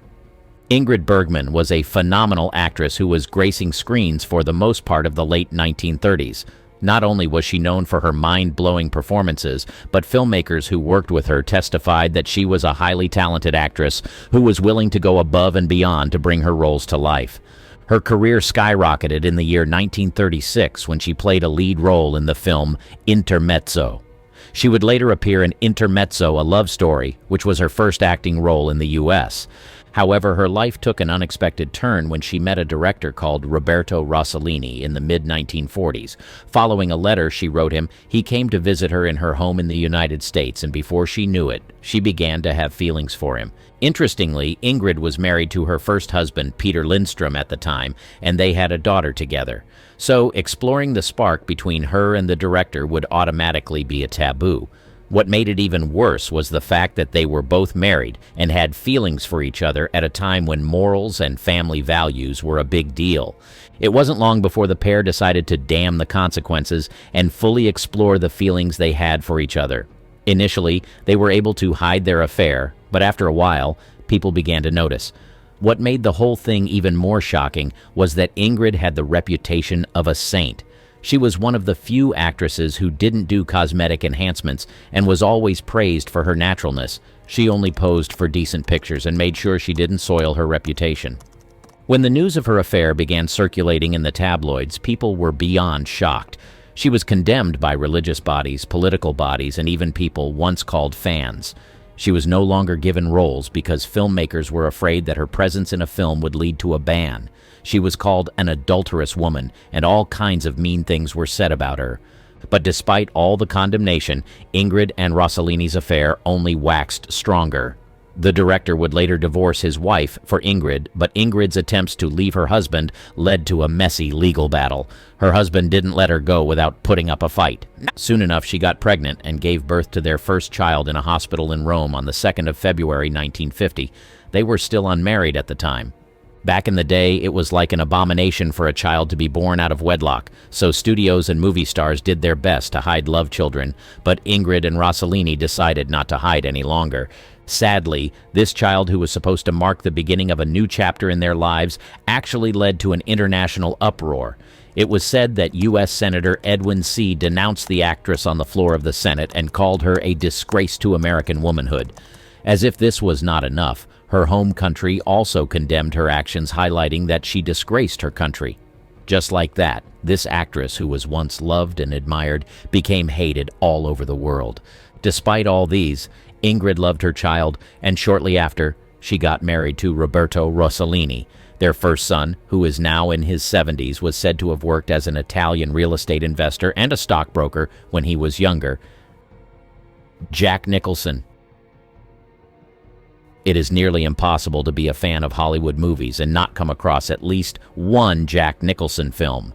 This is a cinematic legend whose contributions to film have left an indelible impact on audiences worldwide. There is no denying performances, memorable characters, and unparalleled talent have solidified his place in cinematic history. But what a lot of people may not know is that Jack Nicholson is also a love child. He grew up believing that his mother June was his sister, and that his grandmother Ethel May was his biological mother because of a difficult decision that his mother had to make when he was a baby. But how did this happen? What made Jack Nicholson believe that his mother was his sister? It all began in April 1937 when Jack Nicholson came into this world, but his beginnings were far from ordinary. His father, Donald Fursillo, was already married when he fell in love with a young girl and got her pregnant. Clearly, being involved with a girl who was way younger than him was forbidden, and making it public was only going to get him into trouble. But Donald Fursillo couldn't hide his feelings for this girl, and he wanted to step up and do the right thing, so he decided that he was going to marry her. He set the plan in motion and tied the knot with 17-year-old showgirl June "Dink" Nicholson. But it was only when she said, "I do," that she found out that this Italian-American showman, Donald Fursillo, was keeping a big secret. Immediately, their fresh union was entangled by controversy, taboos, secrets, and lies, because not only was June underage, but Donald already had a wife. Despite this, Don really wanted to take responsibility for his child, and he didn't want June to raise Jack alone. Although Donald's intentions seemed pure, June didn't buy the idea. As soon as she found out that he was already married, she started looking for other ways to ensure that her child was well taken care of. As a young girl who was trying to make ends meet, she knew for a fact that she wouldn't be able to cater to the needs of her child, so she decided to make a difficult decision, which was sending Jack to live with her own parents instead. Because he began living with his grandparents at an early age, Jack grew up believing that his grandparents, Ethel and John Nicholson, were his parents. No matter how tempting it was, his mother never told him the truth about his biological parents. She treated him like a brother, even on days when she was yearning to play the role of a mother. It wasn't until he was 37 years old in 1974 that he discovered the truth. Imagine finding out at that age that the people you thought were your parents were actually your grandparents. It must have been a shock, but the surprises in Jack's life didn't end there. He had quite a colorful romantic life himself. He was married to Sandra Knight in the 1960s, and they had a daughter named Jennifer. But Jack's relationships weren't always conventional. He had affairs, one of which resulted in a daughter named Honey Holman. Honey was born during his 17-year relationship with actress Angelica Houston. Imagine the complexities of growing up in such a situation. Jack also had another daughter named Lorraine from another affair during his relationship with Angelica. Her mother was Rebecca Broussard, who was actually an actress in one of Jack's films, The Two Jakes. Talk about drama both on and off the screen. And the surprises don't stop there. Actress Susan Anspach even claimed that Jack Nicholson might be the father of her son, Caleb Goddard. It seems like Jack's life was just as dramatic and intriguing as the movies he starred in. But despite his issues about his parentage, Jack Nicholson didn't allow himself to become a victim of his past. Over the years, he healed from whatever trauma the situation may have caused him and went on to create an amazing career. Today, Jack Nicholson is known as a renowned American actor, filmmaker, and producer who has left an indelible mark on the world of cinema. Nicholson's career spans several decades, and he is celebrated for his versatility, intensity, and iconic performances across a wide range of genres. He is perhaps best known for his captivating portrayals of complex and morally ambiguous characters. One of his most iconic roles came in the 1975 film One Flew Over the Cuckoo's Nest, where he played the rebellious and charismatic Randall McMurphy, a patient in a mental institution. This performance earned Nicholson his first Academy Award for Best Actor, solidifying his status as one of the greatest actors of his generation. But he didn't stop there. He kept on pouring into his craft and creating in a mind-blowing way. Another landmark role for Nicholson was in Stanley Kubrick's 1980 horror classic, The Shining, where he delivered a chilling and unforgettable performance as Jack Torrance, a writer driven to madness while serving as the winter caretaker of the haunted Overlook Hotel. Throughout his illustrious career, Nicholson has showcased his remarkable range in films such as Chinatown, Terms of Endearment, Batman, As Good as It Gets, and About Schmidt, among many others. Isn't it amazing that Jack Nicholson became everything he ever dreamed of becoming and never allowed his past to dictate his future? From his unconventional parentage to his colorful romantic life, Jack's story is one that keeps people captivated. Who would have thought that behind that iconic smile lay such a fascinating tale? Allegra Houston. If you asked young Allegra Houston who her dad was, she would tell you that he was none other than the famous director, John Huston. Why? Because for as long as she could remember, he was the man she called Dad. But as she grew older, she became uncertain and began to wonder if Huston was really her father. Born on the 26th of August, 1964, Allegra was the product of an affair her mother Enrica had with John Julius Norwich, the Viscount of Norwich. However, Allegra grew up believing that she was the daughter of the famous film director John Huston. Growing up, Allegra had no doubt that John Huston was her biological father.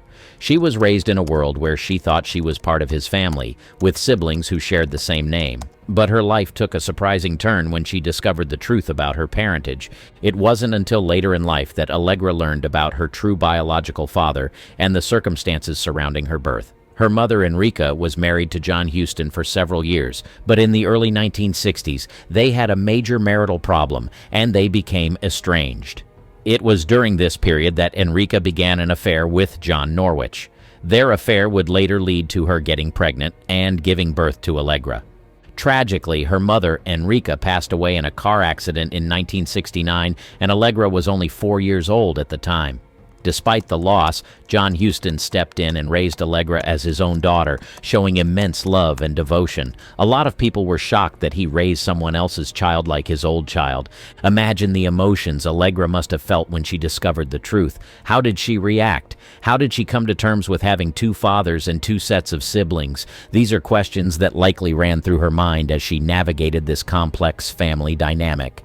Allegra eventually found solace in writing her autobiography, Love Child, a memoir of family lost and found. In this memoir, she didn't hold back as she delved into her unique upbringing, exploring the complexities of her identity as both American and English, and the challenges she faced growing up with this secret. But Allegra has not allowed her past to define her. She is now a successful writer, carving her own path in the world of literature. Despite the challenges she faced, she has embraced her past while building a fulfilling future of her own. While Joe Jackson, Michael Jackson's father, was busy disciplining his children and trying to make stars out of them, he had a little girl that no one knew about. His priority was to do everything in his power to spoil her rotten and keep her existence a secret. In the 60s, Joe Jackson became well known for his efforts to push his children in the direction of music. He desperately wanted his children to become famous and established musicians, and he was willing to do everything in his power to make this dream come to life. Seeing himself as their talent manager, Joe Jackson treated his children like they were his clients, forcing them to engage in long and intense rehearsals and forcing them to call him by his first name. While his efforts to make his kids successful in the industry were absolutely normal, as any parent would want their child to succeed, it was later revealed that he sometimes used harsh methods to get his kids in line. In a 1993 interview, Michael Jackson said his father subjected them to all kinds of physical punishments. He said he and his siblings grew up feeling lonely and distant from their father. It seemed like all he was concerned about was them becoming stars. While all this was happening, Michael Jackson, his mother, and siblings had no idea that Joe Jackson had another family somewhere else. In the early 70s, Joe Jackson met a beautiful secretary called Cheryl Terrell, and this single meeting led to a 25-year affair and a love child, Giovanni Jackson. Cheryl was in her 20s when she met Joe Jackson. At the time, she worked as a secretary for the police department in Los Angeles.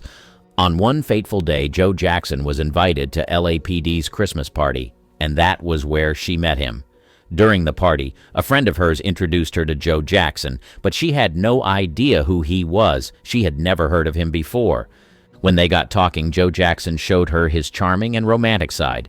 He bought her gifts often, and soon enough, Joe's smooth talking and romantic gestures got to Cheryl. Her daughter would later reveal that Cheryl wasn't sure she liked Joe Jackson. She just decided to give the relationship a try. As expected, the 20-year age gap between them was very unsettling, especially for her family. Joe Jackson was the same age as Cheryl's mother, not to mention the fact that he was married at the time to Katherine Jackson. But despite all these, Joe Jackson was relentless. He did all that he could to keep Cheryl by his side. In a later interview, Giovanni revealed that her mother was not an obsessed fan like people thought she was. Joe Jackson was the one who did all the chasing. In Giovanni's words, "My mother is an attractive lady, and he saw her and had to have her. He did all the chasing. Daddy had to keep up with my mother. She was very independent, and he liked that." The affair between Joe Jackson and Cheryl led to her getting pregnant, and when this happened, he decided to stay by her side and take care of their child. However, he had to do this discreetly so that his wife and kids wouldn't find out that he had a second family. It was later revealed that he had an entirely different life away from the spotlight with his mistress and daughter in a house that was about 5 miles from his marital home in Encino, California. He would visit them often, take them on vacations, and lavish his daughter with gifts. All the while, he lied to his wife that he was traveling for business meetings. How he managed to keep this a secret for so long is still a mystery. His daughter explained that Joe Jackson always warned her not to tell anyone about her life. She rarely has friends, and he did everything he could to hide her and her mother from prying eyes. Her entire life was hush-hush. There were places she could not visit in her neighborhood, grocery stores they could never shop at, secrets she could never reveal. Joe Jackson lived with a permanent fear of being caught. He knew that if a reporter or a loved one saw him, his secret would be out in the open. As a result of this, she didn't exactly have a normal childhood, but Joe Jackson made sure he showered her with love. In her words, He was very much a presence in my life. I was a daddy's girl. I would be so excited. He would bring me presents, my favorite black walnut ice cream. I was spoiled rotten. Decades later, the news about her existence got out. It was certainly a hard pill to swallow, but as time went by, the Jackson family accepted her. Joe Jackson's wife, who was painfully hurt about the affair, and the love child ended up forgiving her husband and taking him back. Giovanni wrote a book titled Bastard Child, detailing her true story and what being raised by Joe Jackson was like. Ronan Farrow, Frank Sinatra's look-alike. Have you ever come across a picture of Ronan Farrow, Mia Farrow's son? You know, the one with the piercing blue eyes that happens to have a striking resemblance to the very famous singer and actor Frank Sinatra? Over the years, the 36-year-old journalist has made a name for himself through his works, and he is even known as one of the journalists who passionately did the investigative reporting on allegations of sexual abuse against the movie mogul Harvey Weinstein. His reports would later be published in the New York Magazine. Now, while this young man is clearly passionate about what he does for a living, the suspicions about his alleged paternity have haunted him for the most part of his life. Although he grew up knowing without a shadow of doubt that Woody Allen was his father, the resemblance between him and the legendary singer Frank Sinatra cannot be ignored. The interesting part about this story is that his mother, Mia Farrow, was married to Frank Sinatra several years before she had Ronan. Some people believe that even after their divorce, she kept on having an affair with Frank Sinatra, which resulted in the birth of Ronan in 1987. Some statements she has made have also fueled the suspicions that people have about Ronan's alleged father. In 2013, while speaking to Vanity Fair, Mia Farrow said that she and Frank Sinatra never really split up. This revelation got people wondering whether she kept on having a long affair with Sinatra even after their divorce. The pair met initially on the 20th Century lot in the mid-1960s, and it was like love at first sight. However, Mia Farrow was only 19 years old at the time, and Frank Sinatra was already in his 50s. As expected, their 31-year age gap raised many eyebrows, but they didn't really care. They were too in love to be influenced by the voice of society. 2 years later, they tied the knot at a Las Vegas hotel in 1966. Mia Farrow was 21 years old at the time. Although it seemed like their marriage was going to work, Mia Farrow later claimed that she was too young and immature for such a serious commitment. She also revealed that Frank Sinatra wasn't exactly okay with the fact that she was working. He would often tell her this: "I'm a pretty good provider. I can't see why a woman would want to do anything else." Their marriage soon ended in a divorce in 1968, but the pair remained close friends. Mia Farrow would later get into a relationship and eventually marry Woody Allen. The pair had over 9 children, one of them being Ronan Farrow. But as he got older, people began to question if Woody Allen was truly his father because of the striking resemblance between him and Frank Sinatra. Although his parents and close family members are convinced that Woody Allen is his father, some people still have their doubts. Despite the suspicions, Ronan Farrow has decided to dismiss the suspicions. He has also vehemently refused to carry out DNA analysis to find out if Frank Sinatra is truly his father. In his words, Woody Allen, legally, ethically, and personally, was absolutely a father in our family. Although Ronan doesn't seem to care much about finding the truth, his mother has made some statements in interviews that suggest that she may have been involved with Frank Sinatra after their divorce. In a 2013 interview, Mia Farrow claimed that Ronan could possibly be the son of Frank Sinatra. Judging by her words, there is a high chance that Ronan is in fact Frank Sinatra's son. Carol Ann, Chaplin's baby. For a long time, Charlie Chaplin was known as a wholesome actor who became a household name through his roles, especially his famous tramp character. But after several years of building a successful career, some secrets about his personal life were revealed. Not only was Chaplin rumored to prefer significantly younger girls, he also allegedly got a young woman pregnant and denied it. As a result of this, there were several pictures of the cute child all over the media and media reports that showed Chaplin refusing to take responsibility.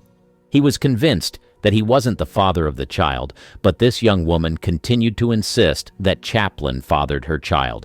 It all began in the early 1940s. While Chaplin was still married to his third wife, Paulette Goddard, he met a young and talented actress, and he was instantly drawn to her. She was beautiful, and she seemed like a promising actress, so he took her under his wing and eventually contracted her for an upcoming film titled Shadows and Substance.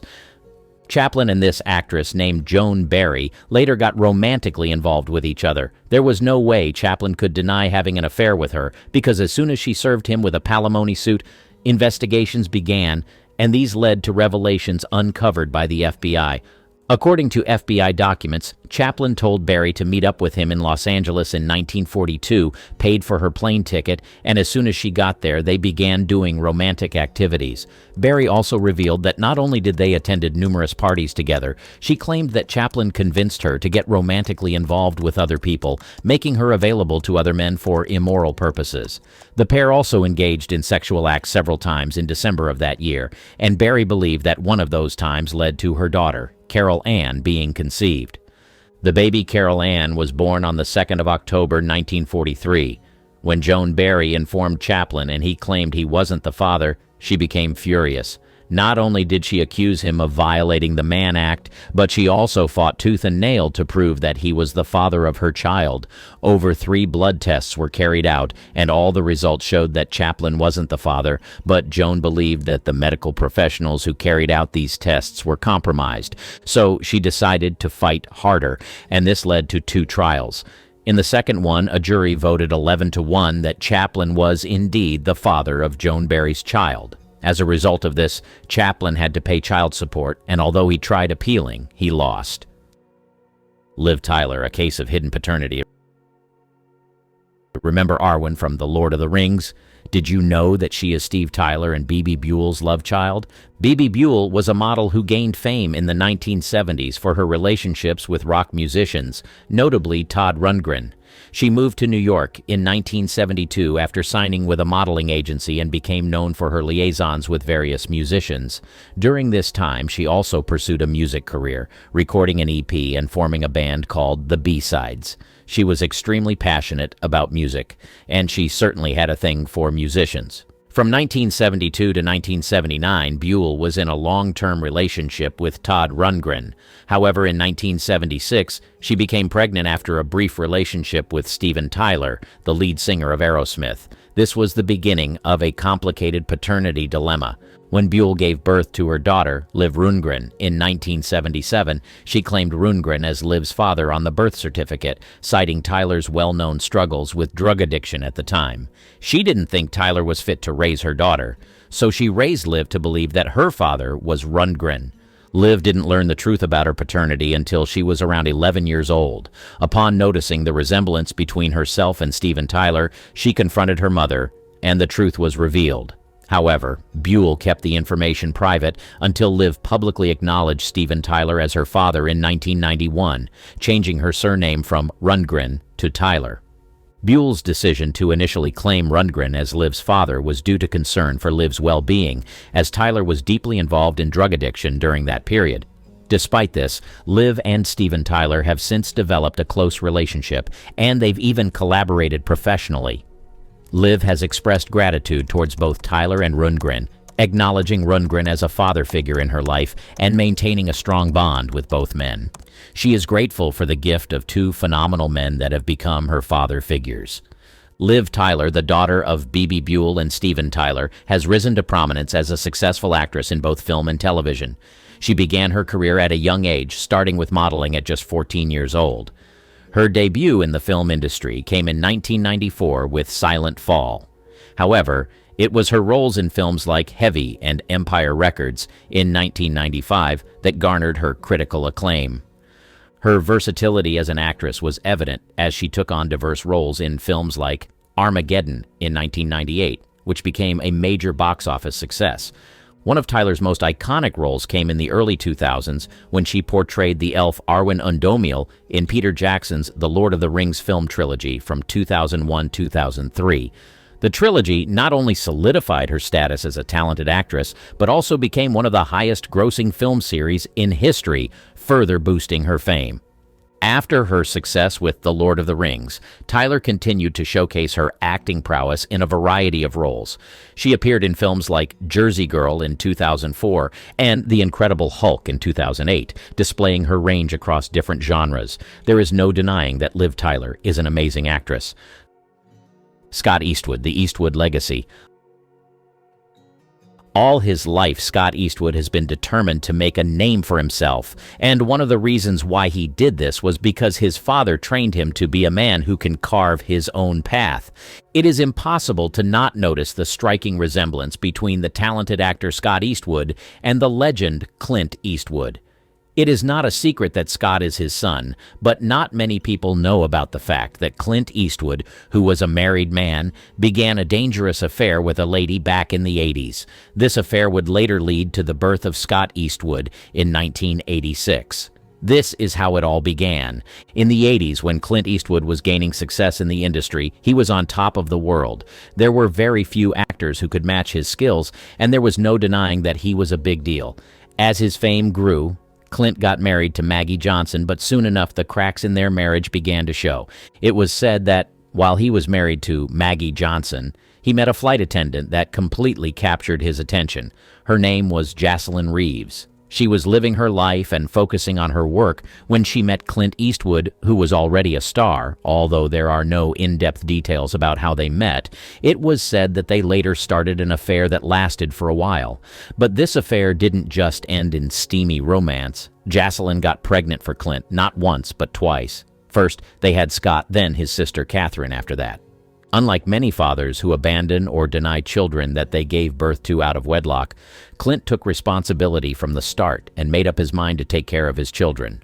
He wasn't just some absentee dad, he was still a huge part of Scott's life. He and his sister certainly felt his presence as he made sure he provided for them and taught them valuable life lessons. Scott practically grew up on his dad's ranch up in Northern California and spent so much time on his movie sets that he can't even remember his first visit to one. It was the time he spent watching his father on sets that sparked a desire in him to pursue acting. He fell in love with the craft and knew that if his father could succeed in the industry, he could do the same. However, Scott didn't expect his father to pave the way for him. When Scott decided to dive into the acting world himself, he wanted to do it on his own terms. So he started using his mom's last name, Reeves, for auditions. He needed to prove himself without riding on his dad's fame. He also knew his father well. Clint was never one to hand out favors left and right. Growing up during the Great Depression and experiencing poverty firsthand made him tough. He had to work extra hard for everything he had, and he made sure his children did the same. Scott had to hustle just like anyone else. He worked his way through Santa Barbara City College. His father made sure that he learned the value of money by making him pay his way through school and supporting him along the way. Because Scott started from scratch just like everyone else, he faced the tough early years of his career head-on. To make ends meet, he was slinging drinks at a bar near his home in San Diego by night, and by day he was busy hustling to auditions in LA, hoping he would get a big break. But you know what? All that hard work paid off. Scott carved out his own path in the industry and became a pretty big deal in his own right. He's not just Clint Eastwood's son. He's Scott Eastwood, making a name for himself both on screen and off. Scott has successfully built a solid career, landing significant roles in various genres. He has appeared in action films like Fury alongside Brad Pitt and Shia LaBeouf, as well as in romantic dramas like The Longest Ride. Like his father, Scott takes his work seriously and does not fail to put his best into every role. Scott's commitment to his craft and his willingness to take on diverse roles have contributed to his rising success in Hollywood. He has continued to build his resume with notable projects, including Suicide Squad in 2016 and Pacific Rim Uprising in 2018, among others. Beyond his work in front of the camera, Scott has also ventured into producing and directing. His dedication to storytelling and his willingness to explore different aspects of the industry reflects his passion for filmmaking. He is truly his father's son and feels fulfilled knowing that he built his career by himself. Giovanni Jackson, Daddy's Girl.